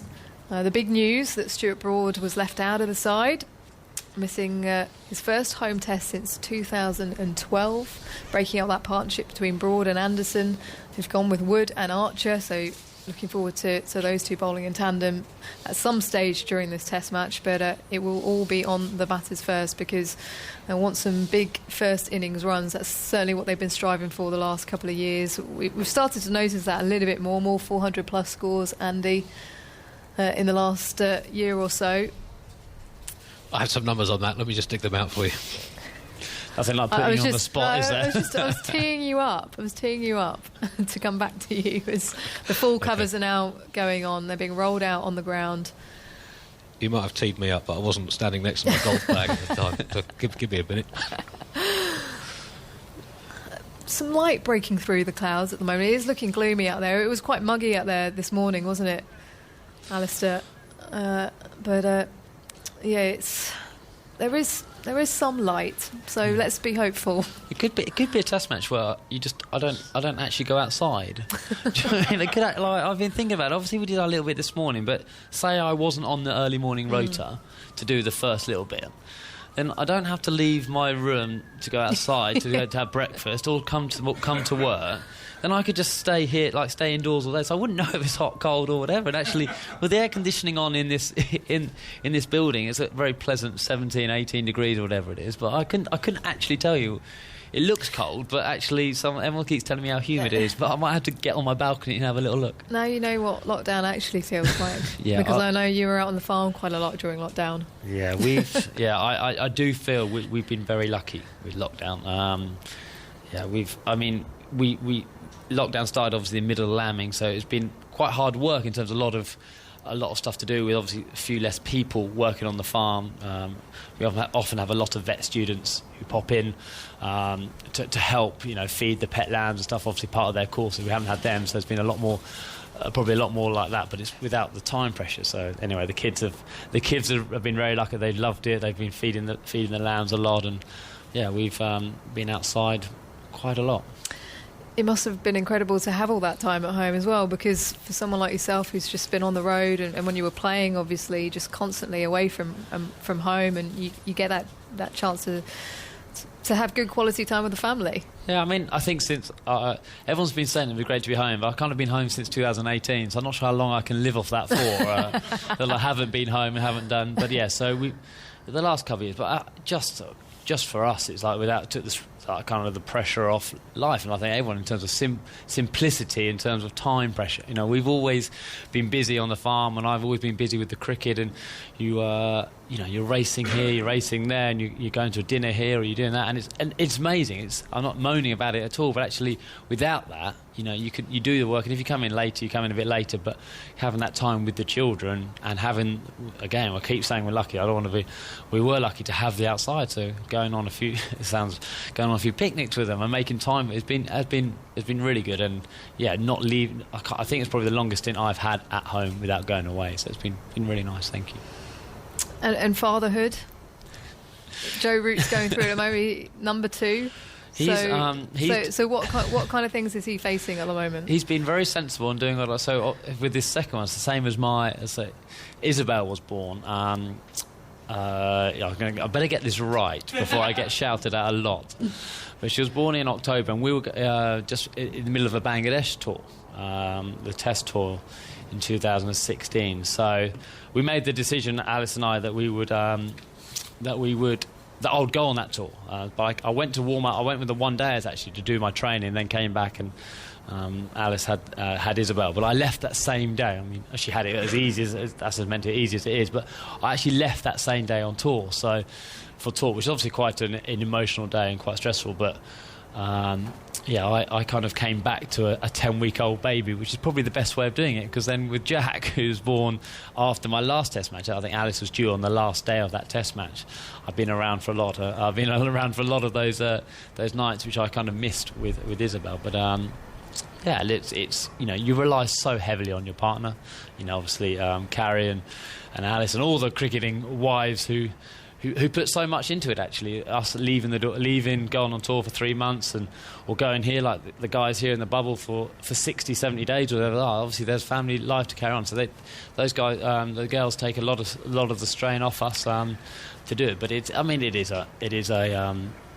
fatherhood is amazing, and it's very different to playing sport. And it does take, when you walk in the door, as we all know, that the girls like Elsie, Isabel, Jack, they didn't know whether I scored runs or not, and most of the time I didn't. But keeps you very level. It does, it does, and that time I've had with the family now has been very cool. I can imagine it would have been quite difficult for the players now, because they have had that extended period of time at home. Yeah. So you look at someone like a Ben Stokes, who's just been away so much, with all the different formats that you play. Joe as well, just having that time at home, which has been so nice in a way to just be insular and not have to get out into the open world and kind of just really just focus on your family and your wife and your kids, and then to have to be separated from them after that time. It must be difficult. Yeah, and also, I mean, we're looking at Ben Stokes now, to captain England is a huge honour. It's an incredible thing to walk out with your cap and blazer like he did this morning. And it's really sad that his family and friends can't actually physically be here to see it. Leighton, would know what's going on, and watching his dad captain England is an amazing thing, and it's real shame that the family can't see it. But obviously we totally understand. Everyone, the players understand the situation in, but it's that kind of thing that watching your partner play for England, it's part of one of the great experiences of it. Your Alice is, you used to pack the car up, come get on the train, go to Manchester and stuff, and experience it all together. Obviously, just that's what makes it such a great occasion. And obviously, it's sad that it's the experience this summer is going to be very different. Hopefully, you can get back to normal fairly quickly. Well, you'll be able to see an article about fatherhood and cricket on the BBC Sport website. Something that a lot of the men's cricketers go through, and they'll be telling us about their experiences of that. Some good news here. It does look a lot brighter, in my opinion. I think it definitely looks a lot brighter. The lights are on. There are a lot of grey clouds out there. Full covers on, and we're just hoping for a pitch inspection very shortly. But the tractors are coming round, and we're going to have some more roping on the outfield. But hopefully, we'll be able to get out there at some stage soon, Andy. I have some good news for Dominic Sibley, which probably the first he's had today. The last time England were 0-for-1 in their first innings of a Test summer was 1990, and the opener out for a duck that day was Graham Gooch against New Zealand, and he went on that summer to score more than 1,000 runs. So maybe Sibley's been crunching the stats during lockdown as well. So was that 1990? Yeah.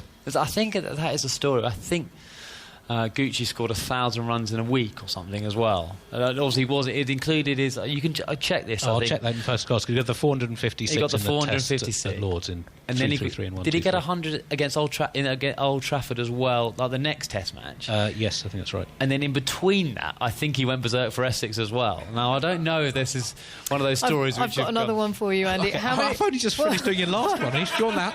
What were the most runs that Alistair Cook scored in a week? Can you find in that? A week in first class cricket? Yeah. My computer's going to melt. I never played like Gucci did. Just on the 400s, England had 3 400-plus scores in 6 tests in the winter and a 391 for 8. They only had 1 400 score in their previous 22 tests, which goes back to Alistair's last test at the Oval against India in 2018.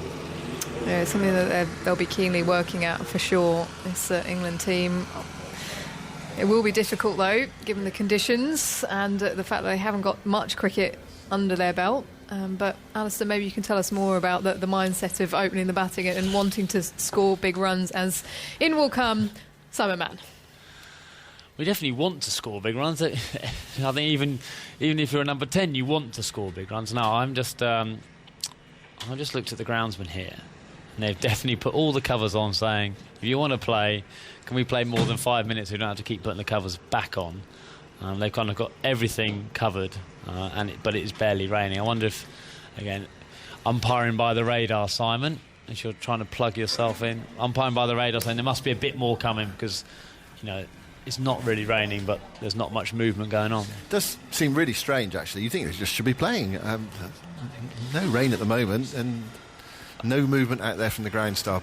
But they do have this radar system. And also I wonder whether they're trying to be fair to England. I suppose as you can look quite silly, keep coming on and off. I think they're thinking, just can we get a period of play, and if it takes a bit more time to do it, we will. But.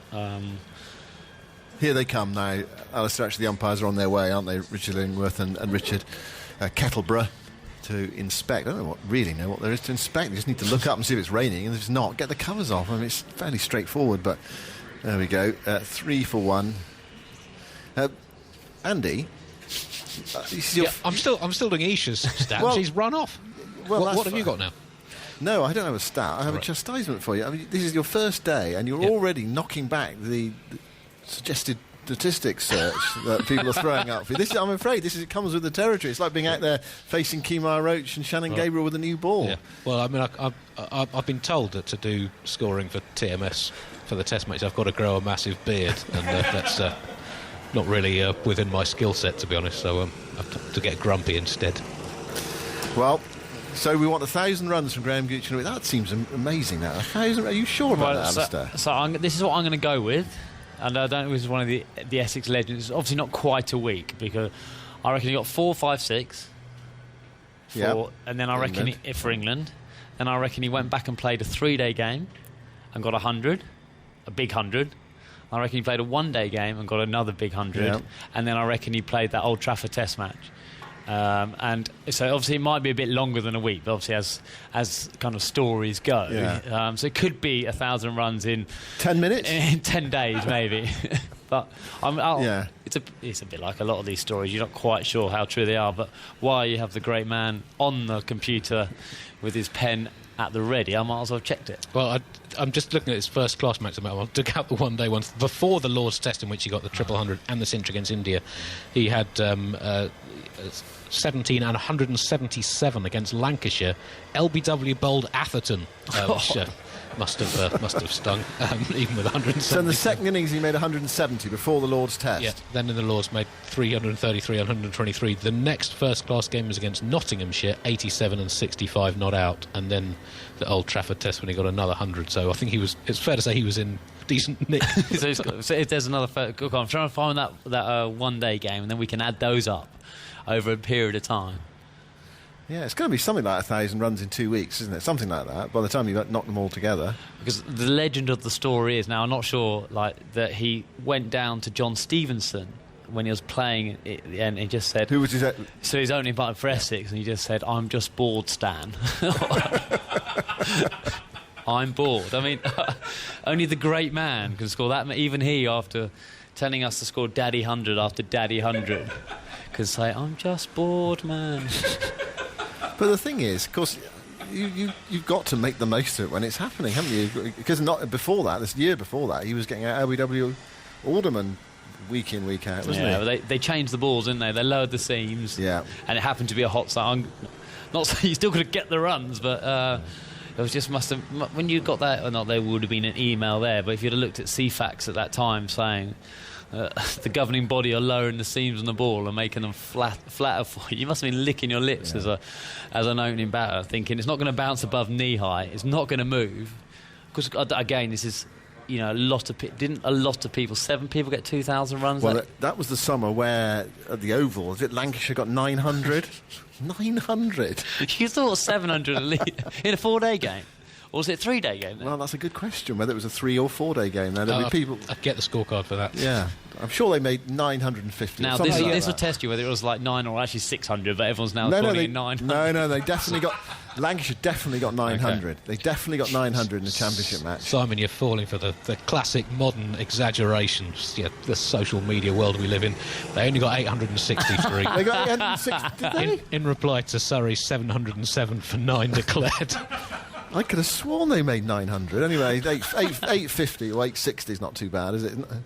Well, actually, a very dull game of cricket that would have been. 700 played 800. Well, I think obviously the side Lancashire batting second were thinking, well, if they got 700, we're just going to get as many as you can. If you've got that many, then I think actually good job. Who are they playing? Surrey. So, Surrey. Ian Gregg got 291 for Surrey. Neil Fairbrother 366 for Lancashire. Trevor Jesty retired hurt for 18. You don't want to retire hurt as a batsman in the game. Missed out there, haven't you? Right, 3:30 restart, which is another 20-odd minutes away. It just seems odd to me. Of course, England did make 900 in a Test match at the Oval, and then Hutton made 364. Are you sure? I've already proved one of your stats wrong in 1 minute Well, ago. I'm starting to doubt myself now. I really am. I'm pretty sure England scored 900 in a Test match. 903 for 7 declared.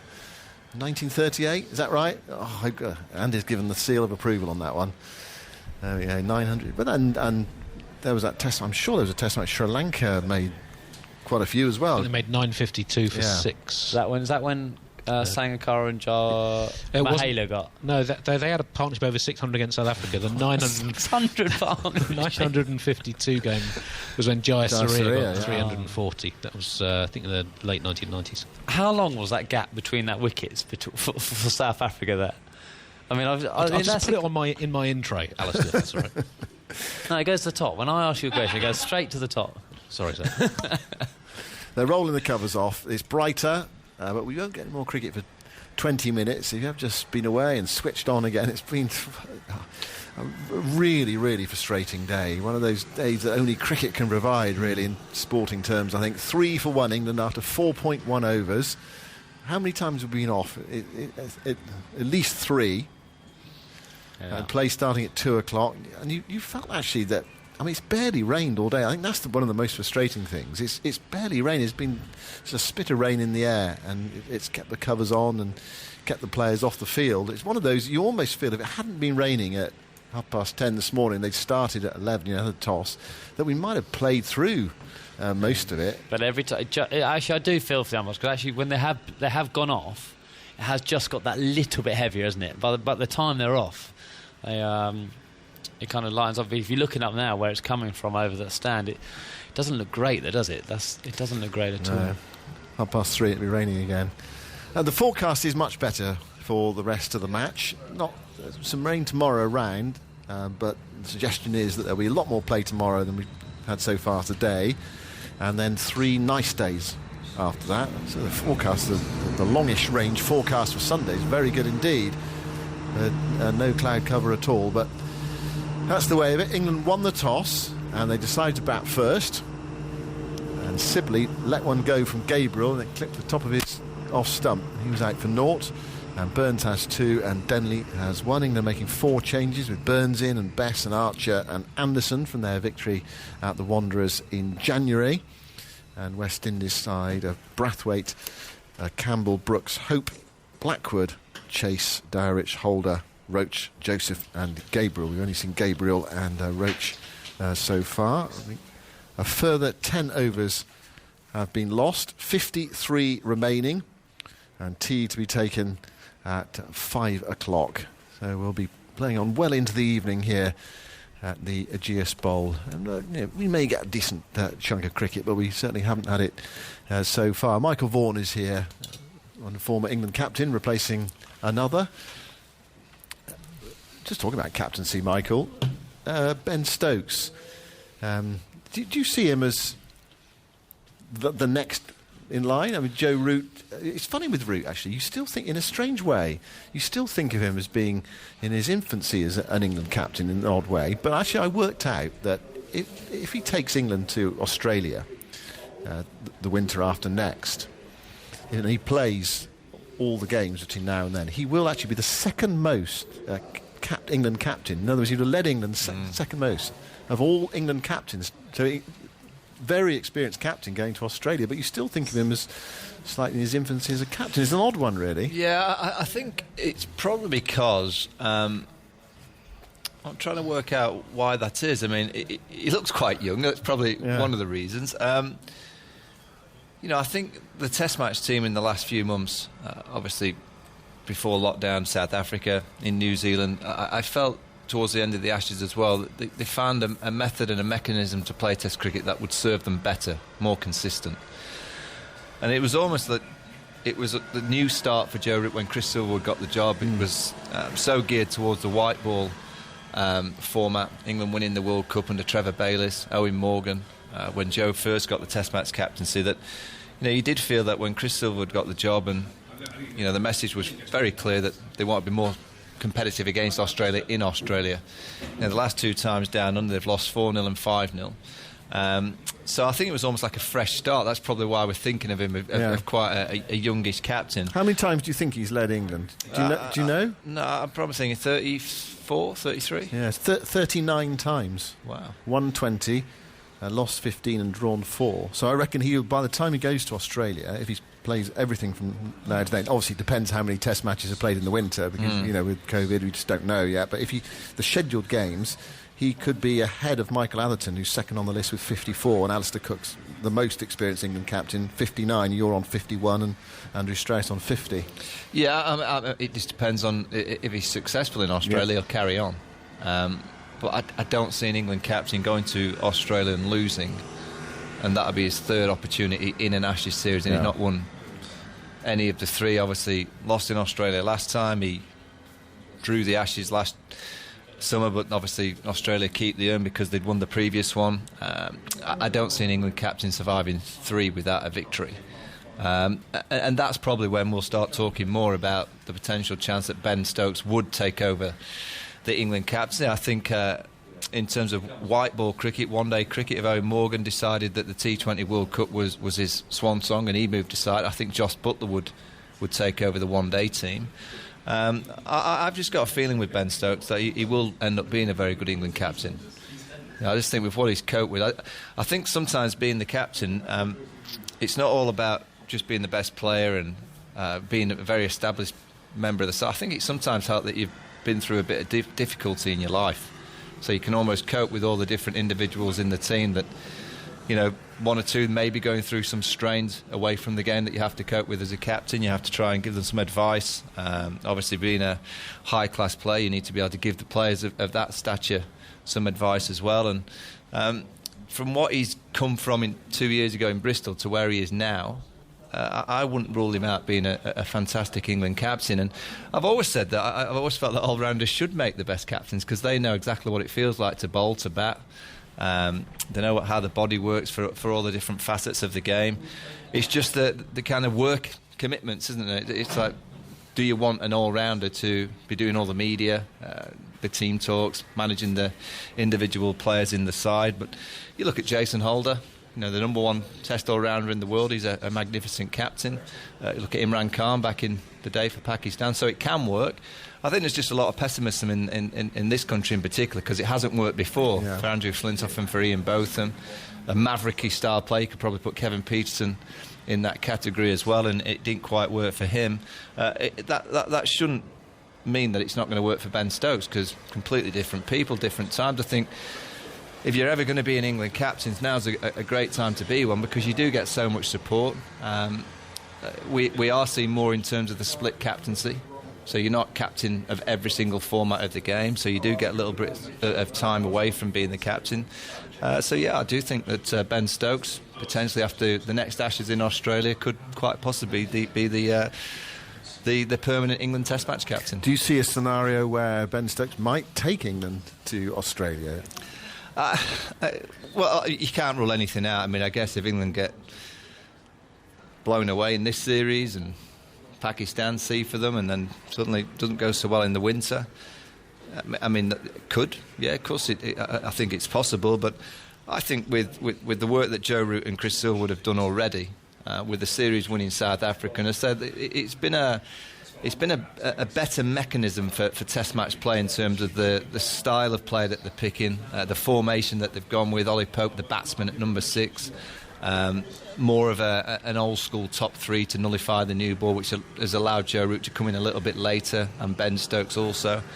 I think once they'd made that decision to not go with as many flamboyant players, which brings great entertainment on a good day, but disaster on a poor day. And that's why England have been so inconsistent in Test match cricket, because they've allowed the opposition in generally through poor batting. That's really what's let England down over the last few years with the bat in hand.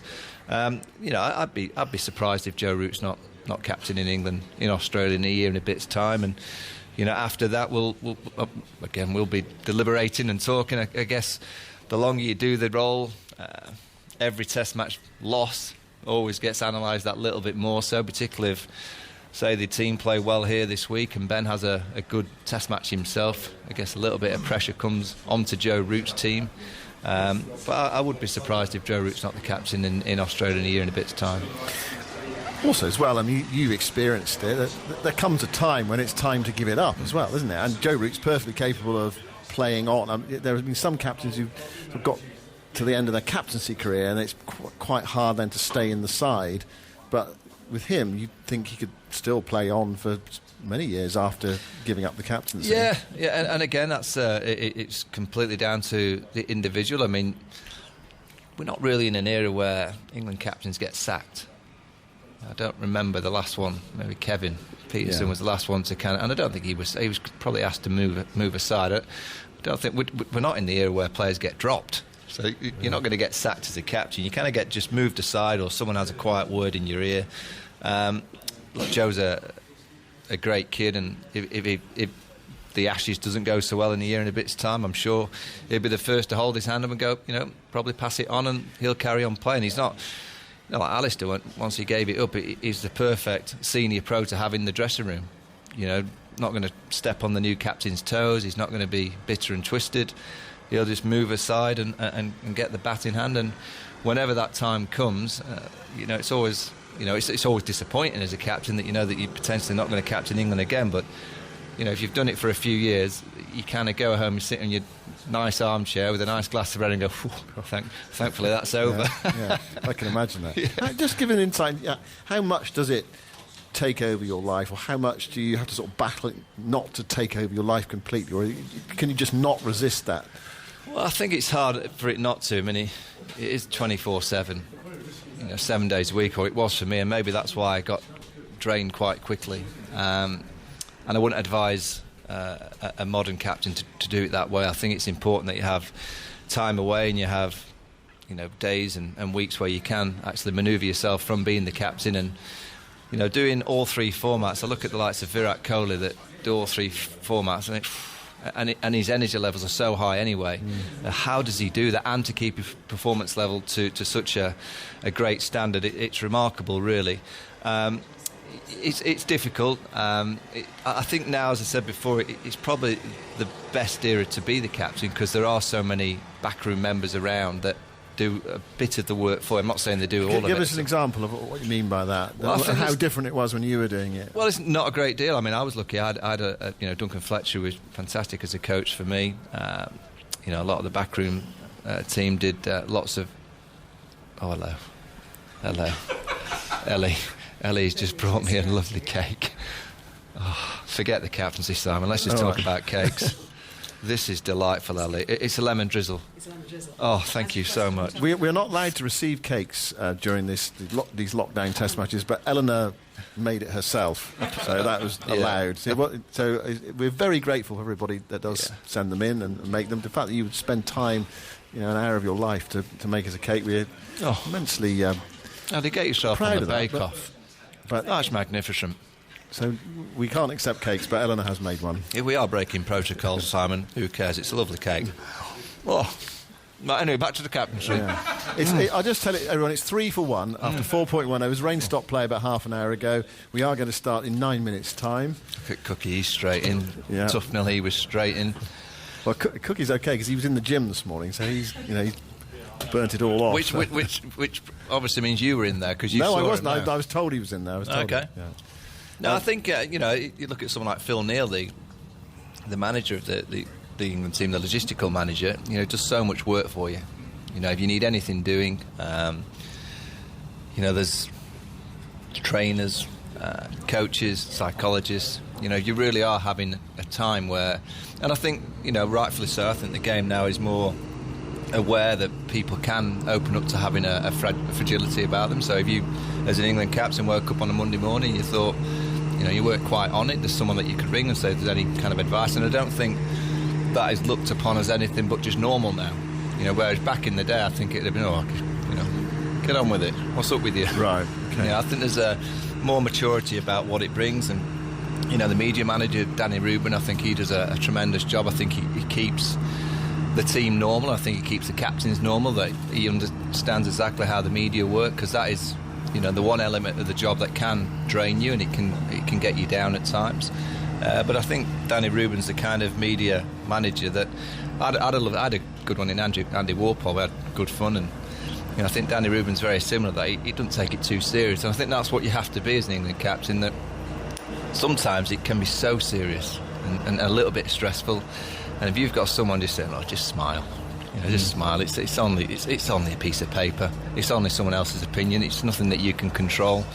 So I think it's a good time to be the. I think all teams around the world have similar kind of back rooms and similar teams. But the ultimate part of the job is performance. And that doesn't change. You've still got to be able to perform. It's fascinating watching the test the programme that they made about Australia and behind the scenes.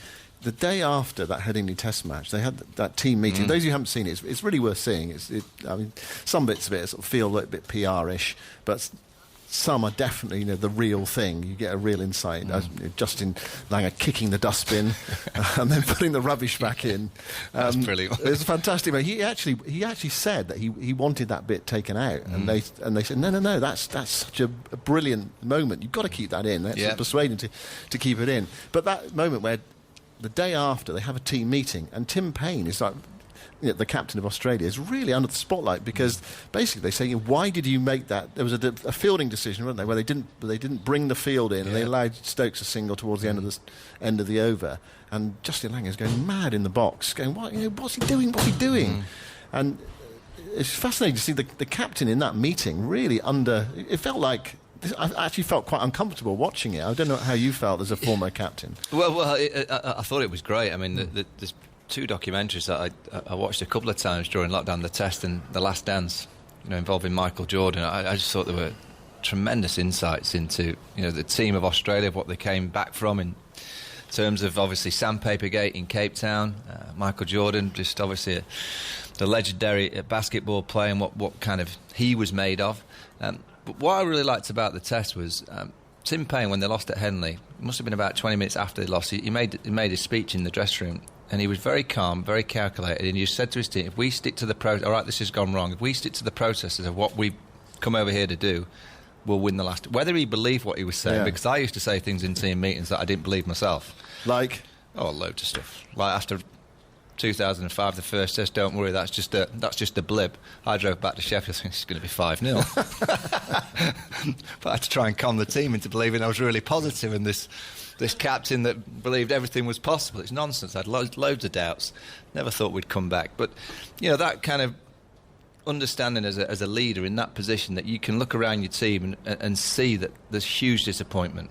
And there's a lot of fear in the dressing room because you've just lost a game that you should have won quite easily. And for him then to have the presence and the thought to kind of stand and go, whoa, just remember what we're here for. We've played great cricket. Haven't played great cricket in the last half an hour, but if we continue to play that in the last two games, we'll win the Ashes series. Great leadership. I agree with you. I think the doc was a little bit of PR as well for them to try and be seen as this better group of people. But I think it also gave an insight into how hard cricket is. I think I mentioned that there's so much in terms of the help that the captains get off the field now, but in terms of what they get on the field in terms of scrutiny and social media. So if you make a mistake as a captain, so for instance, let's talk today, if England get bowled out for 80, what's social media going to be saying? You know, all the why did you bat first? Why did you bat first? You won the toss. Why didn't you bowl? It was gloomy, it was drizzly, perfect day for bowling, yet you batted first. So, you know, I didn't have to cope with any of that. You know, I didn't have to cope with anybody in the world getting on Twitter, Facebook, Instagram, TikTok, whatever you're on yourselves, you know, and having a pop at the England captain. That was something I didn't have to cope with. So I guess it probably balances itself out from what you get in terms of help yourself as a backroom and all the coaches to what you have to cope with the social media side of the job. And I think I'll look and watch and go, whatever the era, it's not an easy job, but it's a great job. And that's the only message I ever say to... The only thing I sent Ben a text the other day, just remember it's a great job. Great job. And his response? Yep, looking forward to it. Right. What would you expect from someone like Ben Stokes? So, you know, it is a great job, it's pressurised, but you've got to remember it's a game of cricket. You know, it's only one of 11 players. A game of cricket. Yep, we're about to have some play. The players are out there. It's coming up to 3:30. The players are ready to go. Let's just start. It's 3:28 and 11 seconds. It's going to be Joe Denley to take the first ball from Kimo Roach. Roach had started an over. He's bowled 2.1 overs. Actually, we're not going to start because umpire Illingworth is blocking his way at the moment. Whether he's just waiting to make sure that everyone's back from their adverts on TV, I don't know. But it's 3 for 1. Start of the 5th over of a really rain-interrupted first day of this Test series. So Denley settles over his bat. Roach goes into bowl. It's outside the off stump. Angling back in from Roach. Denley allows it to go through. Not great carry there through to Dowrich, the wicketkeeper, but he did take it away to his left-hand side. There's a hint of in-swing from Roach, mainly after the ball had gone past the bat. The thing that I noticed there more than anything was how low that ball kept from Kimo Roach. It may just be that he's easing his way back into things after the break. I don't know if you noticed, Simon, in the brief through balls at Shannon Gable, he bowled one ball that flew through to the keeper. Yeah. Maybe will there be a bit of inconsistency? Here's Roach, right arm over the wicket, wide of the crease, balls to Denley, who pushes at that one and misses. Lovely piece of bowling from Kimo Roach. Going wide of the crease, angling it in and taking it away from the right-hander. And Denley felt he had to play at it. It's tremendous bowling because of that angle, as you mentioned, Simon. As a right-hander, you're expecting the ball to go on with the angle, which will be onto off-stump. And on that occasion, it just seemed away from him. Probably be better off putting the drive in the bag just for a short while with the hint of movement that we've seen. Roach again wide of the crease, bowls Denley, a bit shorter this time, and Denley allows that to go outside the off-stump, taken by wicketkeeper Dowrich. He's got 3 slips in the gully alongside him. Yeah, I just watched Kimo Roach. Every now and again, he kind of rolls his fingers just down the left side of the ball, which is, it's like a fast off-cutter that gets the ball to nip back, and it's kind of his stop ball, which allows the batsman to think that he's going to be bringing the ball back all the time. So when he gets the ball just to hold up and go away from him, it's such a difficult ball to face because of that angle.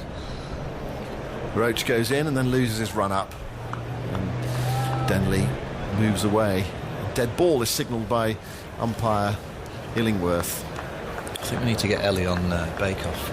That's a magnificent cake, Simon.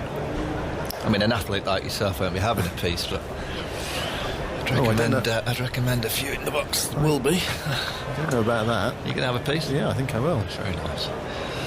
Roach turns beneath us, sets off past umpire Illingworth, up to the stumps again, wide the crease, bowls to Denley. Denley leans forward, bat and pad close together, defends it into the offside, goes out to cover. And there's no run. Kimo Roach ran in there like someone that's not played a game for a few months, which he hasn't. It's like trying to find his run-up. He was tiptoeing in. He's not quite got his stride pattern. Well, it can't be easy for the bowlers or anybody really out there, bowlers, batsmen, to keep going on and off the whole time. You've got to get warm again, especially as a pace bowler. Denley settles. Roach goes in, bowls to him outside the offside. Another good delivery, well left by Denley. It's angled in and left him, and Denley was equal to it, lifting the bat high above his head, allowing it to go through to Dowrich. It's the end of 5 overs, testing overs for England as well. 3 for 1. Burns is on 2 and Denley is on 1. It's still overcast at the Ageas Bowl. There's much of a breeze around. Clouds heavy, lights on, but at the moment it is dry, which is a merciful release after the drizzle we've had earlier today. So we've got Dowrich as keeper. First slip is Blackwood, and Holder at second slip, and Campbell at third. Shea Hope's in the gully, and it's a backward point, mid-off, mid-on, backward square leg, and a fine leg. And it's going to be Shannon Gabriel to bowl to Rory Burns, who's scratching away at the crease. Has a look round the field, taking guard for about the 5th time today, I reckon. Rory Burns. He taps away at the crease and looks up to see Gabriel in the distance with the Rod Bransgrove Pavilion behind Gabriel. Gabriel charges in, bowls to Burns. Burns comes across his stumps and nudges it into the onside towards mid-wicket. Yeah, and what I just noticed there, Simon, from Rory Burns just scratching his kind of guard, was how dry it is. And that's the reason why Ben Stokes has won the toss and had a bat, is because, all right, the clouds are around, there's a bit of mizzle, but I think the England players found from the 3-day warm-up game that the pitch was very dry and it took a lot of spin eventually. So I think they've kind of geared their week and thought, well, what's it going to do today compared to what it might do at the end? And that's the reason why they've batted first. And also this England side batting first has been a lot more successful than chasing the game by batting second. You only have to look at South Africa. Gabriel bowls, Burns lets that one go. Good carry through to wicketkeeper Dowrich from Gabriel. He's much quicker than Kimo Roach. Well, the last test match at the Wanderers, I think a lot of people thought, it was overcast on the morning of the game as a put-in morning. I think a lot of people were saying it, and England decided to bat first because they knew, they felt that pitch would go up and down a bit towards the end, and it did. Well, they're just a better team when they bat first. The opposing team bat first and get beyond 250, which isn't a great deal over the last few years. It's been enough against the England side. Back with Shannon Gabriel. Muscular run, charging in now, bowls to Burns, and that flies through, and Burns plays it pretty well, getting his gloves and bat out of the line of it, and thumped into the gloves of Dowrich around about shoulder height. The one time in the winter when England, in South Africa, when England didn't bat first, was the first test in Centurion. I mean, that to me is an obvious bat first pitch. It often is there. It really does go up and down at Centurion. Yeah, it's a strange one, wasn't it? Very strange. They had a lot of sickness that week yeah, as well, the England side. But yeah, it was a strange call. Backfired on them. Burns looks up. Gabriel bowls to him. There's a half a shout for LBW there as Burns tries to clip that through mid-wicket, missed it, or might have got an inside edge on it. Pitching outside leg stump, so no real interest from those behind. Pitching outside might have been an inside edge. Score stays at 3 for 1. Taught yourself any new skills, Simon, during lockdown? Anything? Become an artist or? Do you know what jigsaws or? You know what I've been doing in the recent weeks? I've been learning karate. Bruce Lee? Oh, I don't know. I haven't got that far yet.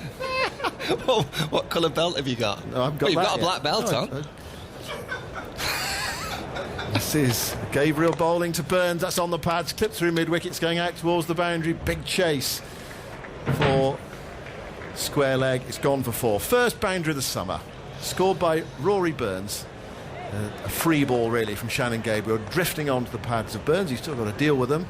But nicely tucked away by Burns through mid-wicket. Yeah.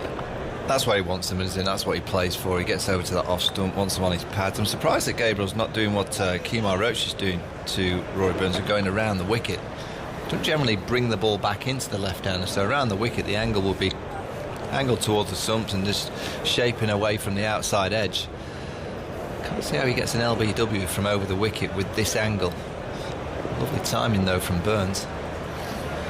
Shannon Gabriel bowls to Burns. Burns gets one very wide of off stump this time, almost a wide. Burns allows it to go through, and Dowrich dives in front of Holder at second slip to take it. Come on, Simon, let's get your stance. 7 for 1 after 6 overs. It's not going to work very well on radio. Well, they got the I learned the 5 swords. Do you need a plank of wood? I might need one. The 5 swords I learned on Sunday. Great radio. Okay. Well, if only you could all see what he's just done. I have to say the movements are very good, but not much power. No. Well, Are you working on that? Yeah.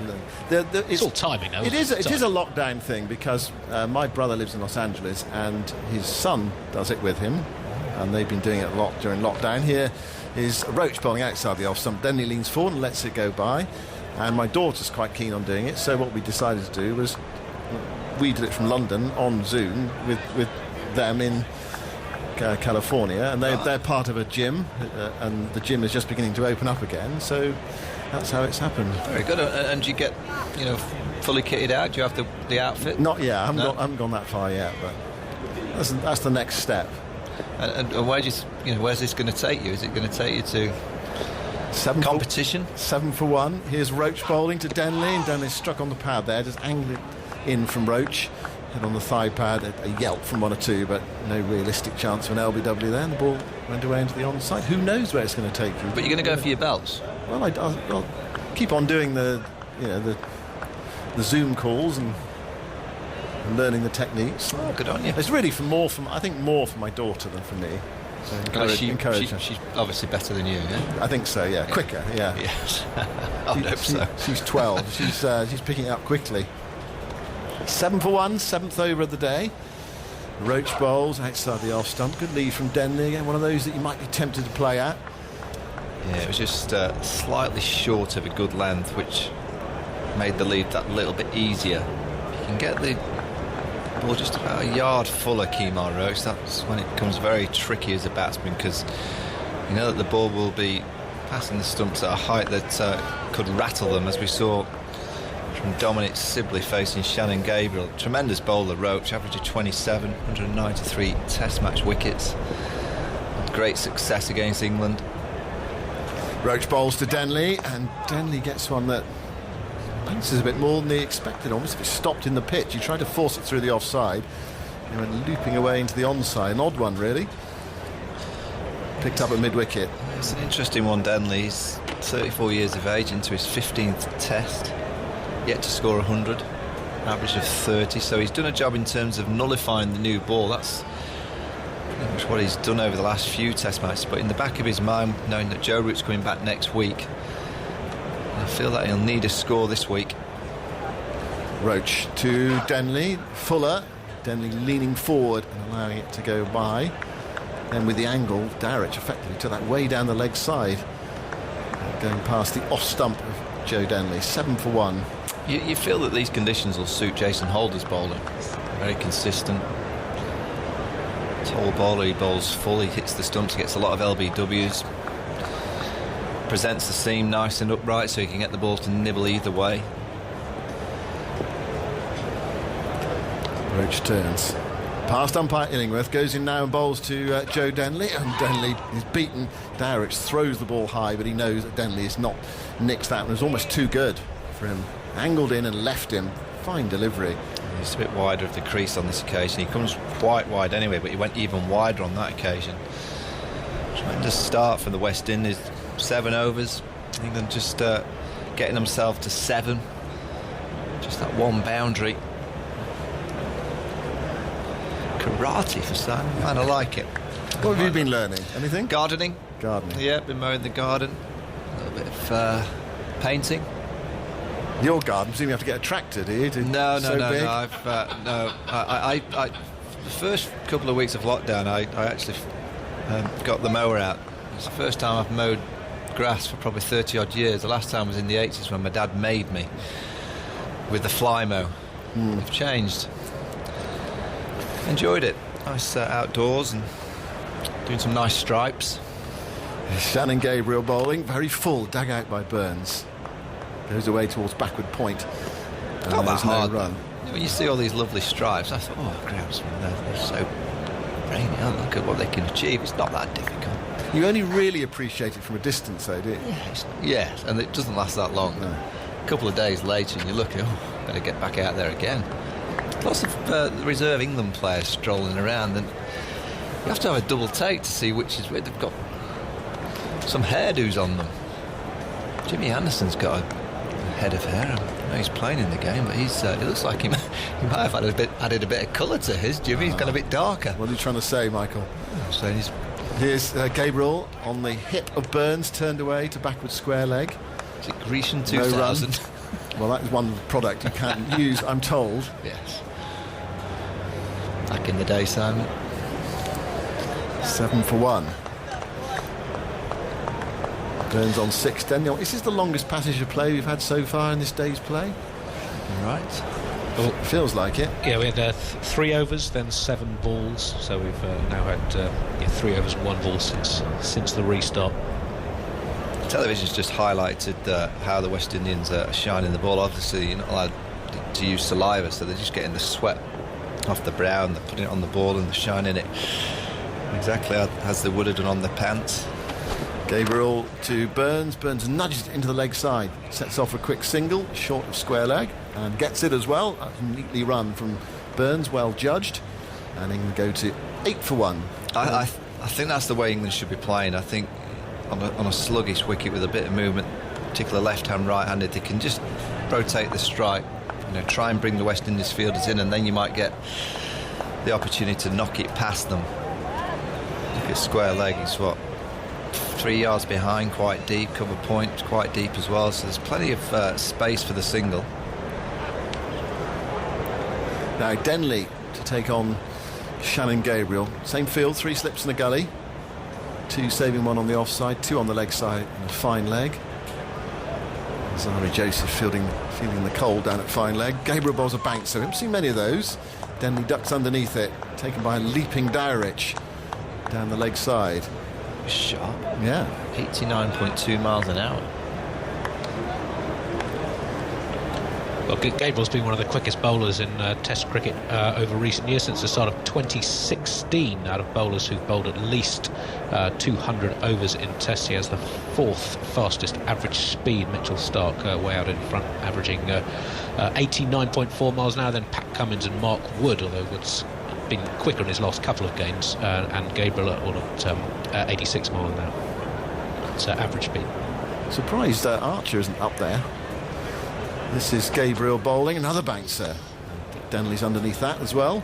Archer's pretty high up the list as well. He's 7th out of the 72 bowlers of all types who've bowled 200 or more overs. So Archer's average speed since his debut, 85.9 miles an hour, according to CricViz data. Right. He had that match at Mount Maunganui in the winter. Jofra Archer bowled 40 overs, and it was it was a very hard task. Very flat pitch. From memory, I think his speeds were down a little bit.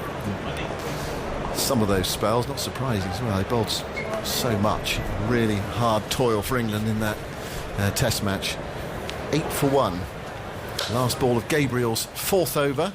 Bowls to Denley, who's there on 1, and Denley flashes that away for 4. Through the gully region, hit very hard, scything stroke, and it went very quickly down towards the wide 3rd man boundary. Fraction of width there from Gabriel. Very well played by Denley, who is on to 5. And England are 12 for 1 with Burns on 7. Yeah, I don't know what the message would have been to Shannon Gabriel just for those last few balls. So he went 2 bounces and a short wide one. Why he's kind of, all right, 1 bouncer just to get into the batsman's mind. But in these conditions, it's just full of length, bring the batsman forward. A bouncer every other over, just to keep them honest, keep them thinking that it could be coming, but primarily you've just got to be bringing the batsman forward. There's plenty of nibble out there. They're going to change the field. Kimo Roach to Rory Burns, going 4 slips, gully, backward point, mid-off quite wide, and a straight mid-on, and a wideish fine leg, so just 2 fielders on the onside. This is Roach bowling round the wicket to Burns. Burns flicks that away on the drive, straight to Gabriel, fielding it mid-on, and there's no run. Just a reminder that we're adding a little bit of background noise to the commentary just to take the edge off the silence. You can listen without it if you want to. Go to the cricket section of the BBC Sport website or app, and you can also see in-play highlights as well during play today. And if you want the full highlights hour, that's coming up at 7 o'clock this evening on BBC Two. 12 for 1. Here is Roach bowling, dabbed away into the offside by Burns, and there's no run, and they'll have that, well, something you experienced on Channel 5 over the years, Michael. They'll have that issue of going on air while players probably might still be live tonight, the way things are going. We always use good luck the cutters. Trying to cut the highlights at 7:15 when it's still going, and the show's already started. I remember there was an Ashes match in 2013. I think it might have even settled the Ashes, where the game finished at 20-8 in the evening in Durham. Yeah, that's where you earn your money.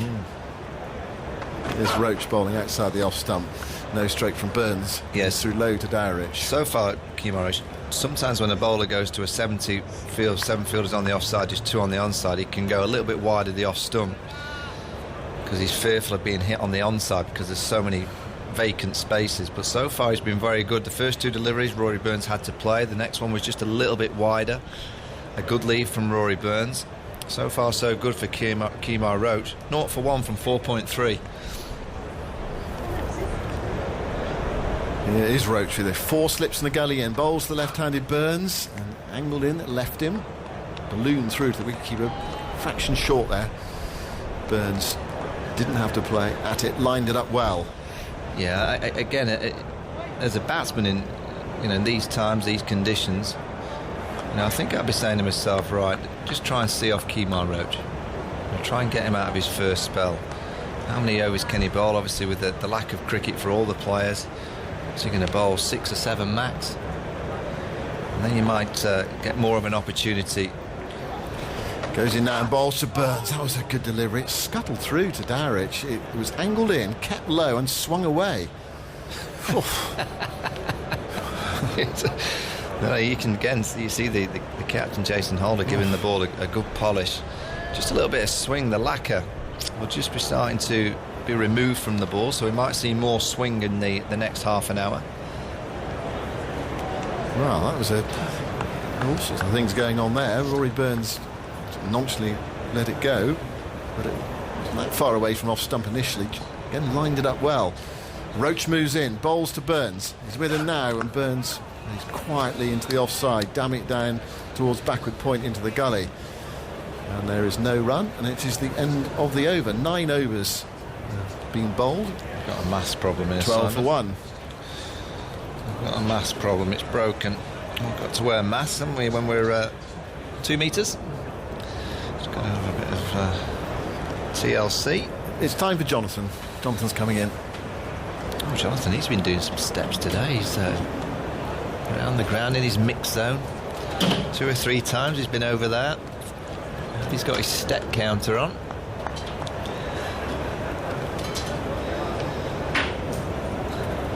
Michael, back again. There we go. No, but it's fit as a butcher's dog after this series, I think. Well, it's good for you. Oh, it is, absolutely. Very good indeed. But anyway, interesting cricket. It's just frustrating about this.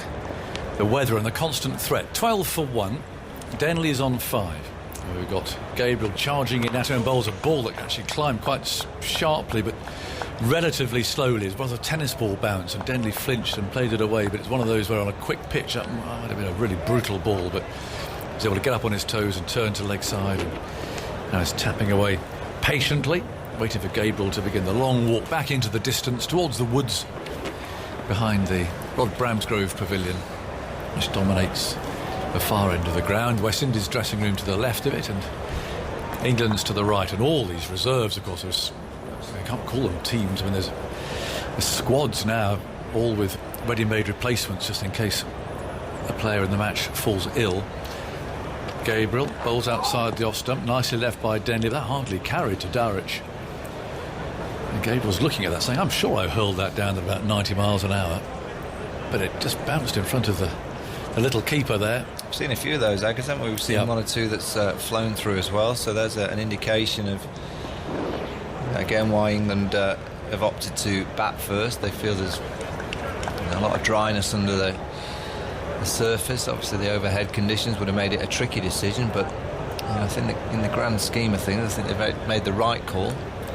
Just got to bat well. They've got to make sure they don't gift the West Indies any easy ones. So far, they've just lost the one. Yes, that was Sibley for naught. In comes Gabriel. He's loose now. Oh, that's an extraordinary shot from Denley on the back foot to a ball that wasn't that short. And he's flogged that past mid-on for 4. And whether he just predetermined that was going to be a short ball or whether he just picked up the length incredibly quickly and latched onto that on a slow pitch, then perhaps you can judge, Michael. But he was on that so fast, but to pull Gabriel through mid-on, it's quite something. Well, it's a tremendous shot. He's onto it quickly. He was fortunate in the first over that he faced that he tried a similar shot and it kind of just ballooned short of Kimo Roach at mid-on. On that occasion, he got his timing perfect. Straight out the middle of the bat. Yeah, flew away. 16 for 1 then. We're in the 10th over. It's hard work at the moment for England. Gabriel again runs up over the wicket and bowls and has edged that, but safely. That would have gone straight to 4th slip, but there was nobody there. And now Jason Holder has gone running down to the 3rd man boundary to go and fetch the ball. But that was a loose shot. He was looking to drive out through cover. And credit there to the bowler for pitching it up. And I think Jason Holder will be happier with that length. As a captain, you'd be saying to the bowler, if you're getting driven down the ground or through extra cover, as long as you're not floating it up there, the playing shots on the up, you're more than happy with that. You just don't want to see a cut shot. He's played a cut shot the previous over, Joe Denley, and then the pull shot. It's been too short, Shannon Gabriel, and eventually he pitches up, and you can see that Joe Denley's ticking a bit here. Well, it's a lot of short stuff, number of bouncers. It's been ducking safely underneath. But I'm giving that as a moral victory to Gabriel there, who's coming up again now and bowls, and this time Denley lets it go through a similar length. It's a little bit wider, and it's taken by the keeper. So this near deserted ground, it's a funny old sight really. The only people really you can see are the ground staff on the left hand side. They're waiting inevitably. You've got to start singing, haven't they? Near the covers. Got to start creating a bit of atmosphere. Well, I'm not sure a Mexican wave will go very well. I think it'll peter out because the whole of the right hand side, apart from maybe 4 people, are in all of that seating. And down at the far end we've got the players.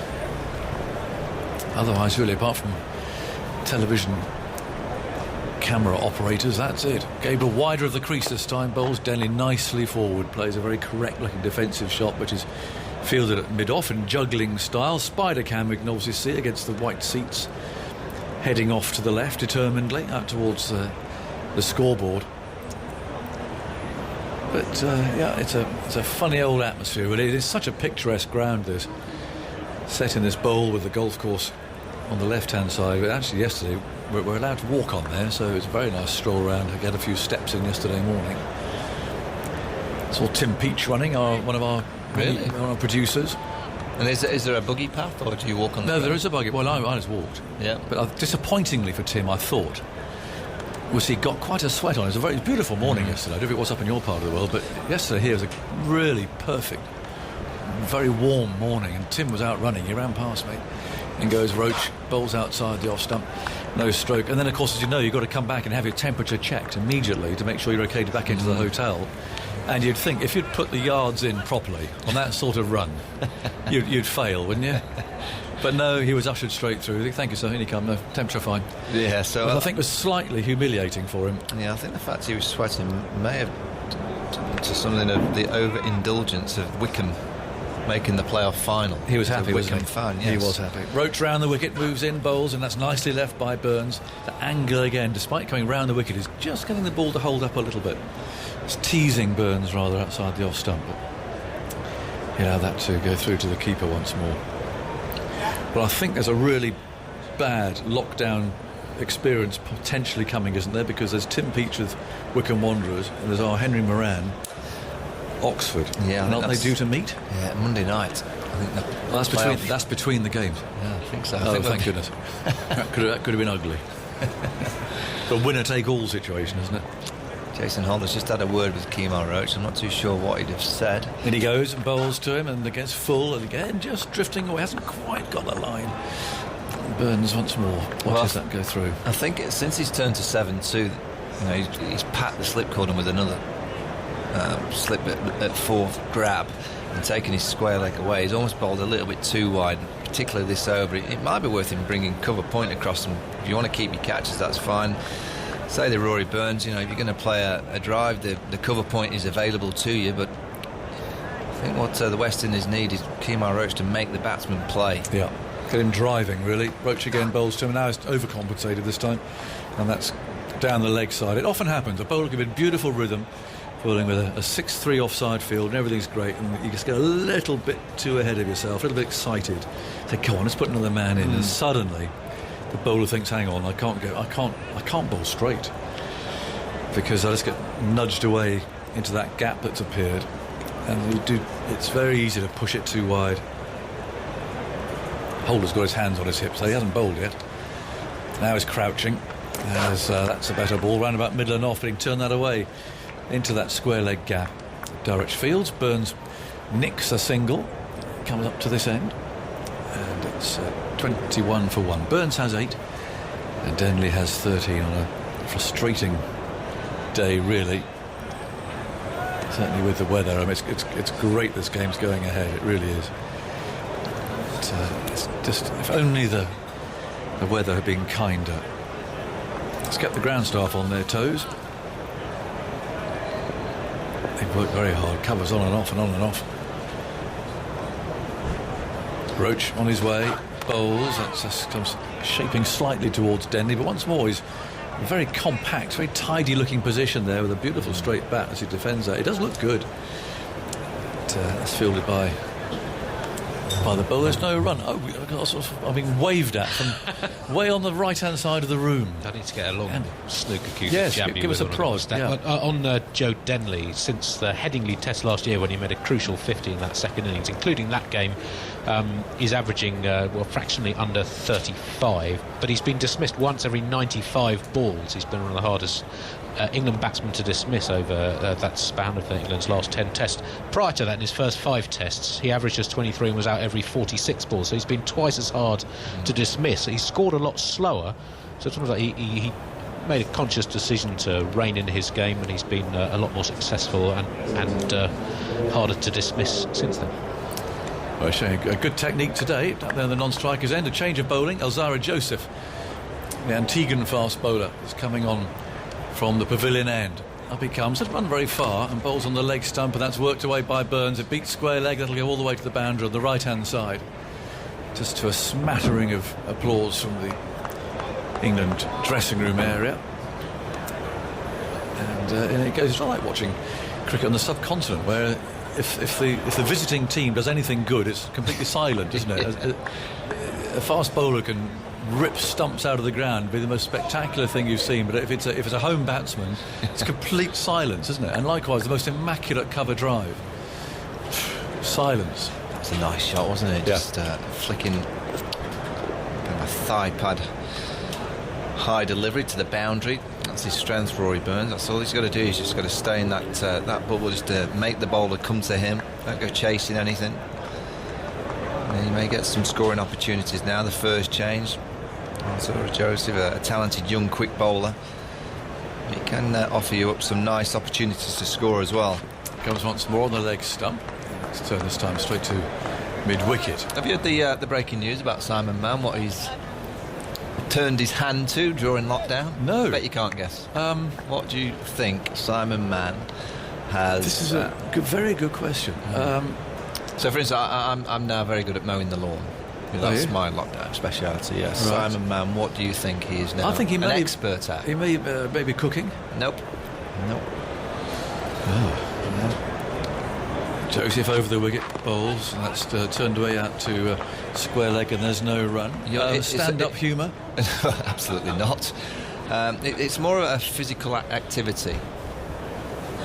Oh dear. Well, he's always been a runner, but he would have been able to run. No running. Begins with K. Karate? No. Karate? Karate. Better be careful what I say. I'll retract that bit about stand-up humour, Simon. Karate. Really? Joseph's on his way, swinging in. Burns plays down to backward point off the front foot, finds the fielder. Karate. Karate, yeah. He gave us taught himself. Well, he gave us a demo. and the microphone went everywhere. His headset went flying. Yeah. What was it, Andy? The 5? What did he show us? I'm not sure. He was teaching us the 5 somethings of what he's been taught. I think he only did the first one.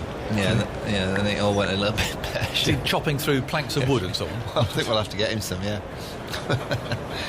Wow. No, well, I had absolutely no idea. Short leg. So third slip's gone to short leg. So 4 fielders on the onside, still a square leg, short leg, mid-on, and a fine leg. Just a little bit of shape back into Rory Burns, a hint of swing.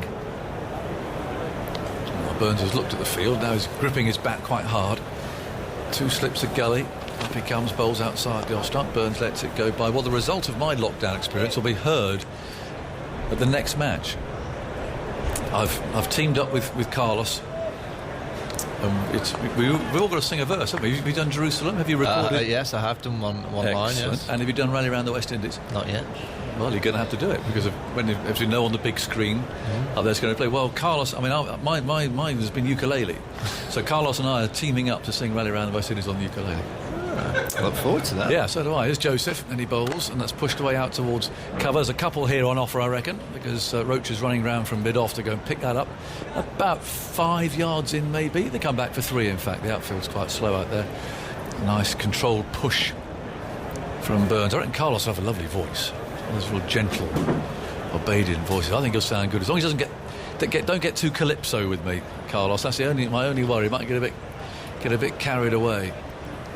But I think a bit of a gentle strum, and that'll be rather nice. What have you recorded it, Andy's ultimate? What are you going to do? Pass. Just quickly on the 2 bowlers we've seen from the far end from where we're sitting today, Gabriel and Joseph, both much stronger against right-handed batsmen than left-handers. Gabriel averages 39 in his career against left-handers, 28 against right-handers, and Joseph, albeit only in his 10th test, averages 45 to left-handers and 28 to right-handers. Interesting. Captain's on, so a double change. Jason Holder coming on from this end. There's no wind to talk about, so I don't think either end really has got an advantage or a disadvantage from that point of view. A very tall man. If there's any bounce out there, he'll find it, and he nags away with great accuracy. 98 on his back, so the numbers are being worn again in this series as they were in the Ashes last year. And Holder over the wicket bowls, and that's bowled round about the leg stump, and Burns can turn him for a single out to square leg. Fielder there, the sleeveless sweater on, and it's a no ball actually. So one more goes to England's score, and Holder looks a bit quizzically there. Well, a loosener, a no ball, really? I didn't quite mark his run up out properly. 29 for 1. Only in the 13th over of play today. We're supposed to have started, of course, at 11 o'clock as usual, but here we are now, 4:05 in the afternoon. And just 13 overs in, and there might be some more rain on the way, looking at the radar. Unless we're lucky. 30 for 1. Here's Holder, towering over the umpire, and Denley's on the back foot, playing to gully, quite late. And there's no run. Carlos is back, the immaculately dressed Carlos. I have to say, you put us all to shame in here, Carlos. Thank you. We dress for radio here. Okay, just because some of you I know are breezing to and from the television box. You've got a smart, that's good. Yeah, trying to dress for the role. Very good. No, you're doing well. Holder spins himself a catch, wheels round, and runs in very long strides. Is there any bowls? Oh, it's a beauty. That bounced and left Denley, and he fended that off again. It's one of those balls we saw one from Gabriel earlier that had it been on a pitch with some pace, it could have been nasty, but that it rather sat up, but it did so quite alarmingly, and that really did rear at Denley, hit the gloves, totally uncontrolled, but there's a bit of fortune there. So that's what Holder does. Big man. Yeah, it gets a lot of bunks. I like to see the bowling unit as a whole a little fuller. Holder again moves in, bowls. That's at fuller length, just moving slightly away from Denley this time. Yeah, beautiful. In the first 2 overs of the day's play, you had a couple balls hitting the stump. But Hawkeye says one didn't hit the stump. And then Sibley losing his off stump to Shannon Gabriel. I think since they've come back, they've been a bit too short, a bit too wide. We need some more balls challenging his stumps forcing the batsmen to make a decision before they get settled in. It's a little bit of swing there. Movement away for Holder. On his way again, and he bowls, and Denley's on the back foot again. That creeps through rather. It's a very sluggish pitch, this. And that hit the very bottom of Denley's bat and is fielded in the covers. So just the odd ball has done a little bit. But from 0 for 1, England I think will be happy that they've managed to scramble their way to 30 for 1. And Holder wheels round again.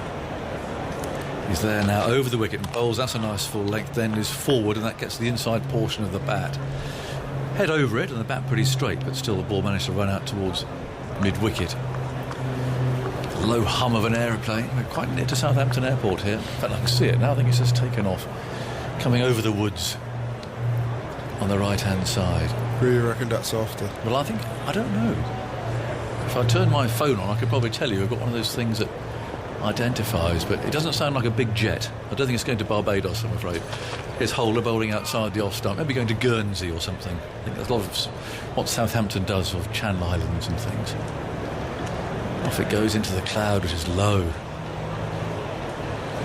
and away into the distance, somewhere off to the west. I wonder. Got a little stat on Kimo Roach's superb opening spell. None for 2 from 6 overs with 4 maidens, and narrowly failed to have Burns LBW in the first over. That 2 runs from 6 overs is the most economical 6-over opening spell in England since 2010. So in terms of just looking at an opening bowler bowling the first 6 overs, Jimmy Anderson in both innings of the test against Pakistan at Trent Bridge in 2010 was 1 for 1 after 6. But Roach conceding only 2 runs in his first 6 overs, the most economical start to an innings since then in England. It's good to have you back, Andy.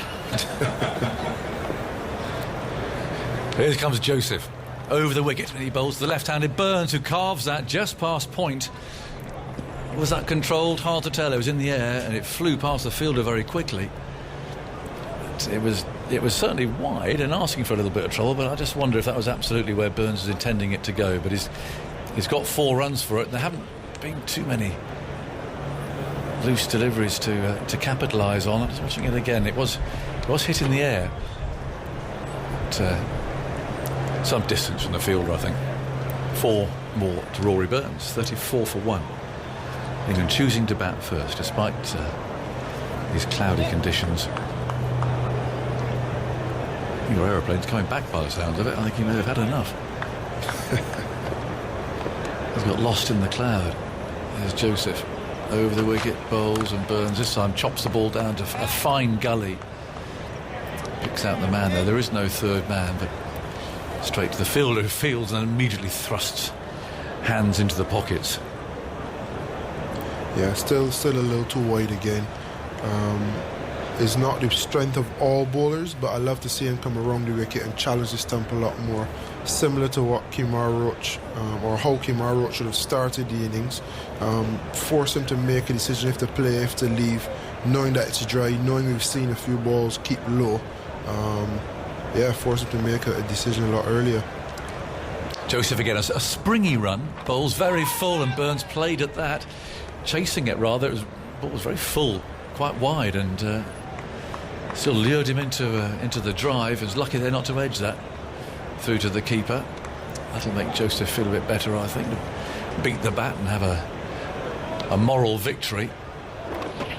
It was very full. Burns' right foot perhaps not quite getting there. Actually, looking at the replay, the face of his bat was very closed. Joseph again bowls to him. He's on the back foot now, playing from the crease. Runs away. So is that Blackwood there at point? Campbell. It's Campbell at point, is it? Yeah. Blackwood at second slip. Got him. Brooks at first slip. Hope at gully.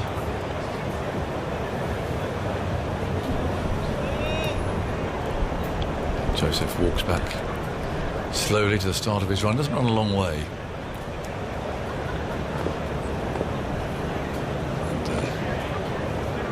Comes again, dips his head, elbows jutting out, and he bowls to Rory Burns, who's forward, driving out to cover. No real power in that stroke. From a distance, Joseph reminds you rather of Winston Davis, that same sort of very wiry build.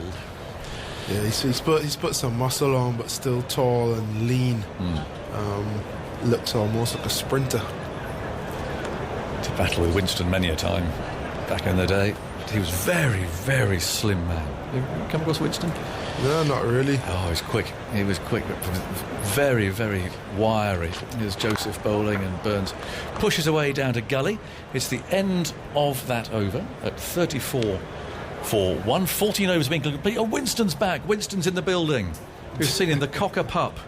Oh, that's fantastic. He's the groundsman's little cocker puppy there. He was bounding around full of energy yesterday. It was great fun. I've just seen him on the telly, and he's over there sitting in the stand. Well, that I think we'll see quite a lot of Winston over the next few days. It's full of life.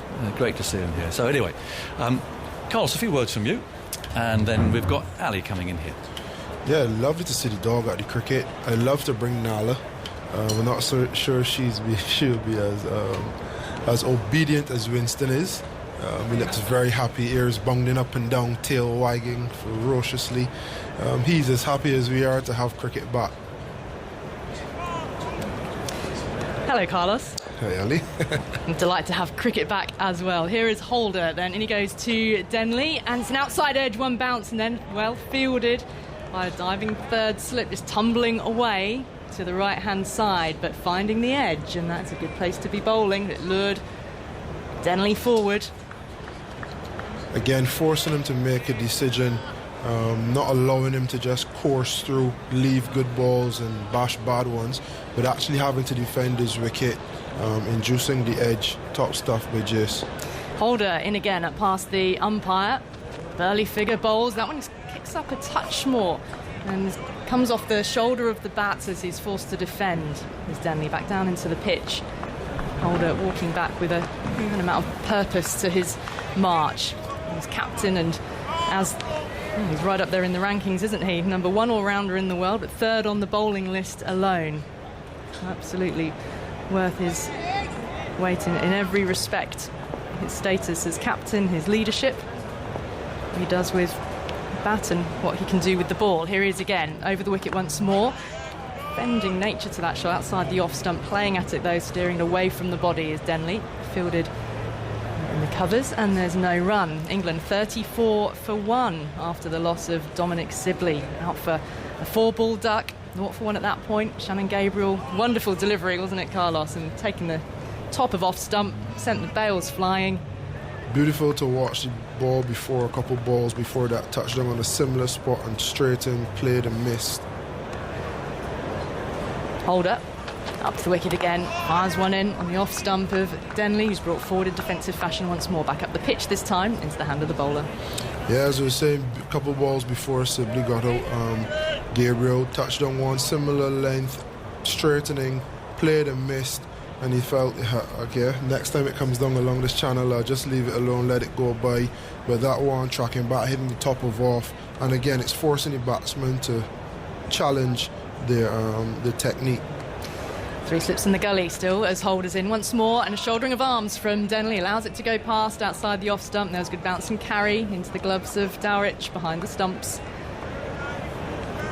Now, if you want to watch that Sibley dismissal and the delivery that Carlos Brathwaite is talking about, you can watch it on the BBC Sport website and the app, and also of course on the highlights on BBC 2 tonight. That programme going out at 7 p.m. Play could still well be going on at the time the highlights programme starts. Holder in again at past the umpire. Bowl's now full of that time, driven but not timed by Denley. A thudding sound of ball on bat that time, fielded at mid-off. And no run to end the over, 34 for 1. Burns on 20. A maiden. Denley remains on 13 there. 15 overs gone on this stop-start, but momentous day all the same. The international cricket is back. Andy Zaltzman, how are you? Good to see you. Very well, thanks, Ali. 8 overs from this end of the ground by Roach. 6 overs for 2. Holder, 2 overs for 2, one of which was a no ball, so just 3 runs off the bat from this end, and 30 in 7 overs from Gabriel and Joseph at the far end. The pitch has been a little bit up and down as well. A bit of a two-paced nature to it, have you seen? As Joseph is in now to Burns full. It's off the outer edge of the bat, bended into the ground out towards the gully. No run. Yeah, it's important that the West Indies make use of what has been a good start. Kind of throwing it away, if I'm being honest. But with that up and down nature, you can imagine batting on the last day and having to face Dom Bess. You want to really get ahead of the game as best as you could. And the best way to do that, in my opinion, is continue to challenge the stumps. Here is Alzari Joseph, again, live figure in. Burns stepped across and shouldered arms and allowed it to go through to the keeper. Well, that's it at 0 for 1 inside the second over, with England opting to bat first. And I know Jason Holder said at the toss that he probably would have had a bowl anyway, given the overhead conditions, and it was the perfect start. But it's about that discipline, isn't it? Can you keep those the runs tied down? Can you keep the batsmen tied down and create more opportunities? I mean, Rory Burns could have been out LBW, a very, very close call that the West Indies reviewed. It was an umpire's call. They didn't lose a review on that occasion, outside the off stump from Joseph, left alone by Burns once more. So there was another chance early on. Yeah, very eventful first couple of overs. You had a review, you had close shouts, you had plays and misses, you had a wicket, you had a bit of everything. Now it's kind of settled down. It's time for the bowlers to hit the straps, and that's why it's Test cricket. It's a test of everything, not only skills but consistency. Consistency is going to be the key, isn't it? 2 slips, gap to gully and backward point. Fuller from Joseph, and it draws Burns forward. He defends solidly up to mid-off, and there is no run. A fine leg back on the, not quite on the boundary rope. Mid-wicket in place as well, mid-on, mid-off, giving the ball a good polish on the back of the trousers. And that's another part of the game and the new skill, isn't it? How to keep that ball in good condition. Jason Holder at mid-off was doing a job on the ball just then, giving it a good rub. Not much in the way of sweat, I would have thought, out there today, though, given the temperatures and it being cooler. A little bit of movement, perhaps away from Burns that side that time. Good carry through to the keeper, though, and left alone. Had this series been played in the Caribbean, it would not have been a problem at all. There'd be more than enough sweat to go around and keep the ball well polished and well shined. Going to be a bit more challenging in these conditions. So yeah. It's ironic, isn't it? Because ordinarily in cricket you're looking for fielders who don't sweat to handle the ball as much as possible. Hence why Alistair Cook was a valued member. Well, he was obviously a valued member for many reasons, but yeah, he famously didn't sweat. Joseph again, Fuller, squared up. Burns running on his toes. He brought his bat down quick enough in the end, but the ball squirted away towards the offside. And he rehearses the stroke, coming forward and looking to drive down the ground at the end of the over. 34 for 1, so keeping things tighter. And Burns stays on 20. But that's right, yeah, you would be passing the ball around the field, urging players, only hold it by the seam, be very careful with it. And now you actively want someone who sweats to give it a bit of a polish. Who's the person that doesn't sweat? Do you sweat? Do you sweat? Nah, cool. You're the guy with the task of shining the ball. How things have changed. Exactly. And also the players having to get used to not handing the bowlers, not handing their jumper, cap, sunglasses to the umpire when they come up and bowl. So there's a flurry of activity, substitute fielders who'll come on to take jumpers from bowlers. Holder in again now to Denley past the outside edge. It drew him forward. It's a beautiful delivery taken by the keeper. Give Denley something to think about. Scrapes away at the crease, wanders away, trying to look nonchalant. He's got a lovely seam position, Holder. This spell can define the first passage of play on an elongated first day, depending on if Denley can survive or if Jace can make a breakthrough. But looking at how things have begun, it's a drastic difference. Denley on 13, Holder in again. Just a little straighter. They've enabled him to work it into the onside and take a single. Moves him on to 14 and England 35 for 1. Yeah, Denley getting off strike to say he can't get out from the non-strikers end. Very well done to him. But Jason came on and he started to build up some pressure Alzari Joseph followed it up with a good over last over as well. It's important that this partnership, bowling partnership that is, build some pressure so that even if you don't eventually break this partnership, that it sets it up for Gabriel coming back and Roach as well to probably pick it up and pick off some wickets.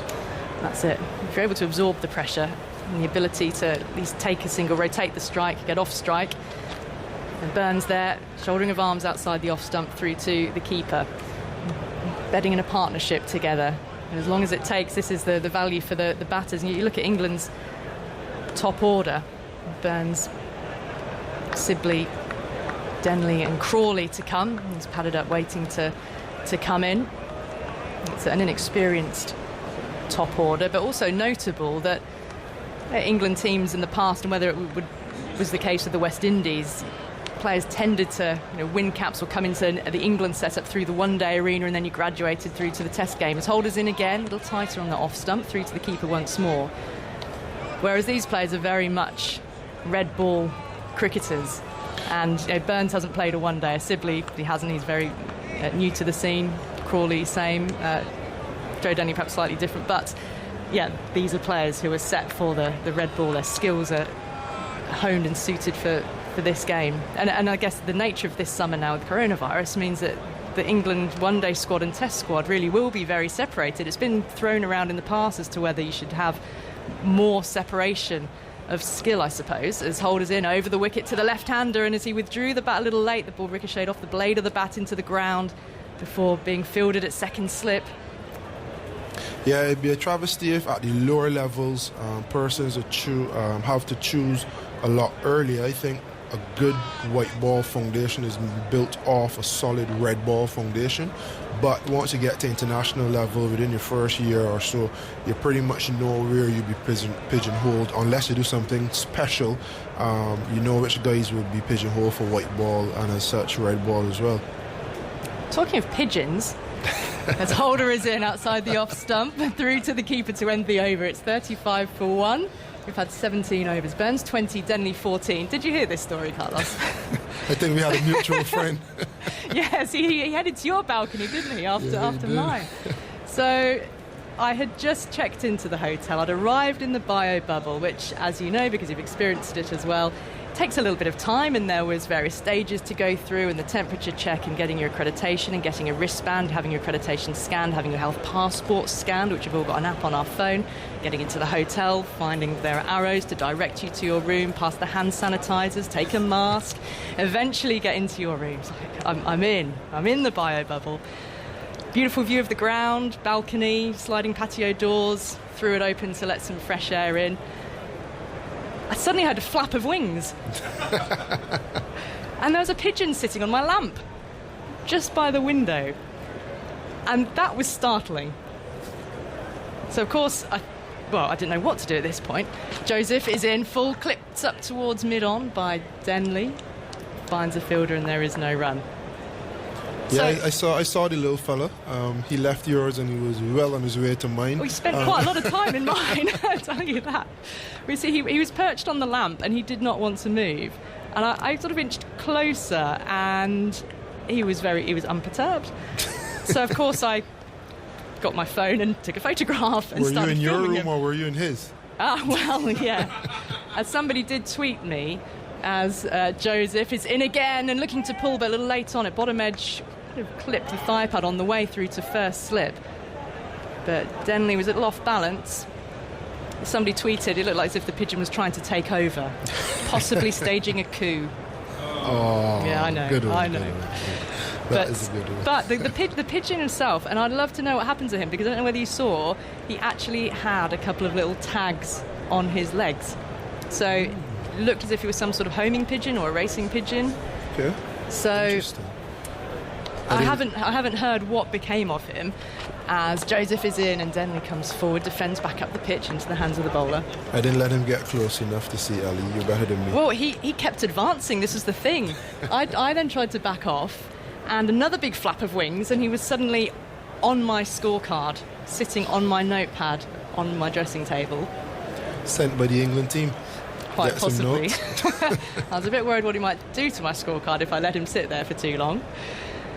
3 slips are there, the gully as well. Overcast conditions. Oh, wonderful. Yorker right on the toes of Denley, and a strangled appeal from Joseph, turning towards the umpire and then turns to give Denley a look. But right in on the boots. Well-honed delivery. That ball came up at 90.3 miles an hour, so Joseph working up a good space. I think the tag on the pigeon is when they've passed their temperature scan on the way into the ground. That was my first concern. If a pigeon has busted in without accreditation, without a temperature check, where is his health passport? He is in the bio bubble as well. He had a good explore of my dressing table, trod all over the notebook, walked across my makeup bag. Now it's 35 for 1. Burns on 20, Denley on 14. What's happening now? 2 batsmen are walking towards the pavilion. Is this light, is it?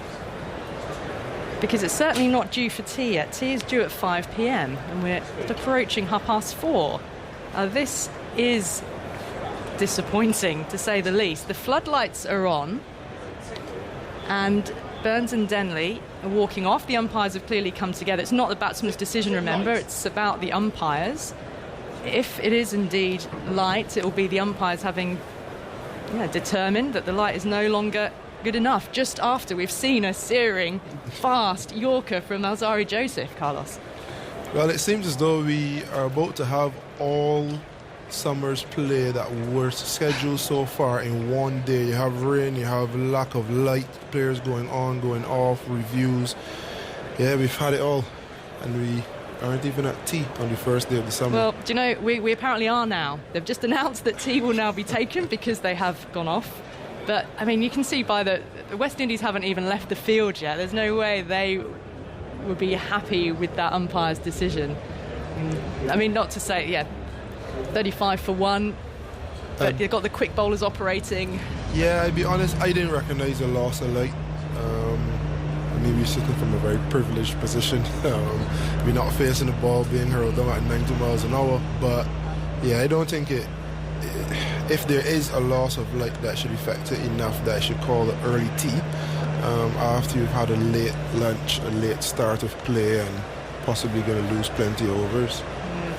Unless the ground staff know that some rain is coming as well, I don't know whether that would come into the equation. It shouldn't do.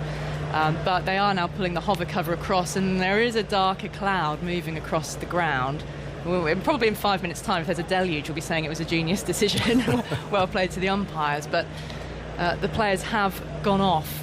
Umpires are still out in the middle, just waiting for the ground staff to bring the hover cover across the ground. But it is gloomier out over the practice ground and the golf course, which is where the weather tends to come from over here. But, well, the short amount of play that we have had in that spell, the 1 wicket was taken early on in the second over of the day. It feels very confusing as to even what session of the day we're in, given the stoppages and the breaks that we've had. But how would you overall assess and sum up then West Indies' performance so far with the ball to have got that early wicket, but then where the state of play is now? To start, very, very good, challenging the stump, challenging the batsmen and the techniques, which resulted obviously in the early review umpire's call, and then the eventual wicket of Dom Sibley. Since then, I felt as though they've gone away from that a bit. They've been a bit wide when they've been full, or they've been too short, and they haven't challenged the batsman's technique as much as they should have. But we can see once Jace got into his spell, once Alzari got into his spell as well, the last 4 or 5 overs have been quite decent. They've managed to string some balls together, make the batsmen play, and as a result control the run rate and bring a sense of normalcy back to the proceedings. Well, another break then of 20 minutes for tea before we'll come back. I'll finish off the pigeon story, so I know people are hanging on to hear. The pigeon hung around my room for a little while. I've naturally offered it a cup of tea. Did he accept? No, wasn't up for tea. Offered a Kit Kat, wasn't up for that either. But yeah, was quite happily sort of plodding all over my tabletop. Thing is, I didn't want to. I was trying to usher him or her. I don't know how you tell. I was just about to ask, did you call him Joe? Joe. I honestly felt I did not know what to do or what to say, and I started saying to myself, well, who do I call? And I felt sort of I was locked in my room. But what did I genuinely do? I didn't want to scare the pigeon. The only way he was going to move, I felt, as if I made a really sudden movement and sort of scared him out of the room, but he was such a friendly soul, I didn't want to do that. So in the end, I took a call to just leave my room for a bit, although a couple of mitigating measures, because my parents once had a couple of I think one pigeon. They live in an area with quite a lot of wood pigeons, and it flew down the chimney while they were away on holiday and got stuck in their living room for a week. Poor thing. And when they got back, there was a lot of mess in the living room. So I was conscious that this could have been an outcome, which, given that there's no room cleaning service here at the Ageas Bowl, that could have been a bad outcome for me in particular. Very bad outcome. So I closed the lid of my suitcase, put as many clothes inside my wardrobe as I could, closed the door on the wardrobe, and thought I'll just open my patio door as wide as I can, and I'm just going to leave the room for a short period of time. And sure enough, I came back after about 10 or 15 minutes, and the pigeon had departed. It had left one present before it left, but I still don't know what happened to the pigeon. I really hope, other than obviously going to pay you a visit first on your balcony. Yeah, he did, and I think he flew away, to be honest. Yeah. I'd love to know who owned him and where he got back to. So I think he had a green tag from memory and a white tag on his leg. I just hope he's filled out his passport for today in case he wants to come back. He needs to get his tag changed as well. So there's a lot to be done, Mr. Pigeon, if you're listening. There's a lot to be done before you come back into the biosecure bubble. There is. Yeah, he's got to go through a lot of layers of security if he's going to be allowed back in, that's for sure. But what I did find is that there is actually a website to report lost and stray racing and homing pigeons. Yeah. This was the power of social media. People saying this is where you should report the pigeon. So what I should have done, if you have a stray pigeon or homing pigeon that either flies into your room or into your garden, apparently the thing to do is to gather the bird by throwing a towel over it, and sometimes they're so tame that you can then gather the bird up. And it does say here that if you wish to provide food or water for the bird, please use bird seed, which obviously didn't have any, or crushed cornflakes is another alternative, which I perhaps could have sourced from the breakfast room. Can I have honey nut cereal? Is that? Well, it might be bad for their nutrition. I don't know. Yeah. Bacon and eggs? Well, yeah. Why not? Egg seems a little insensitive.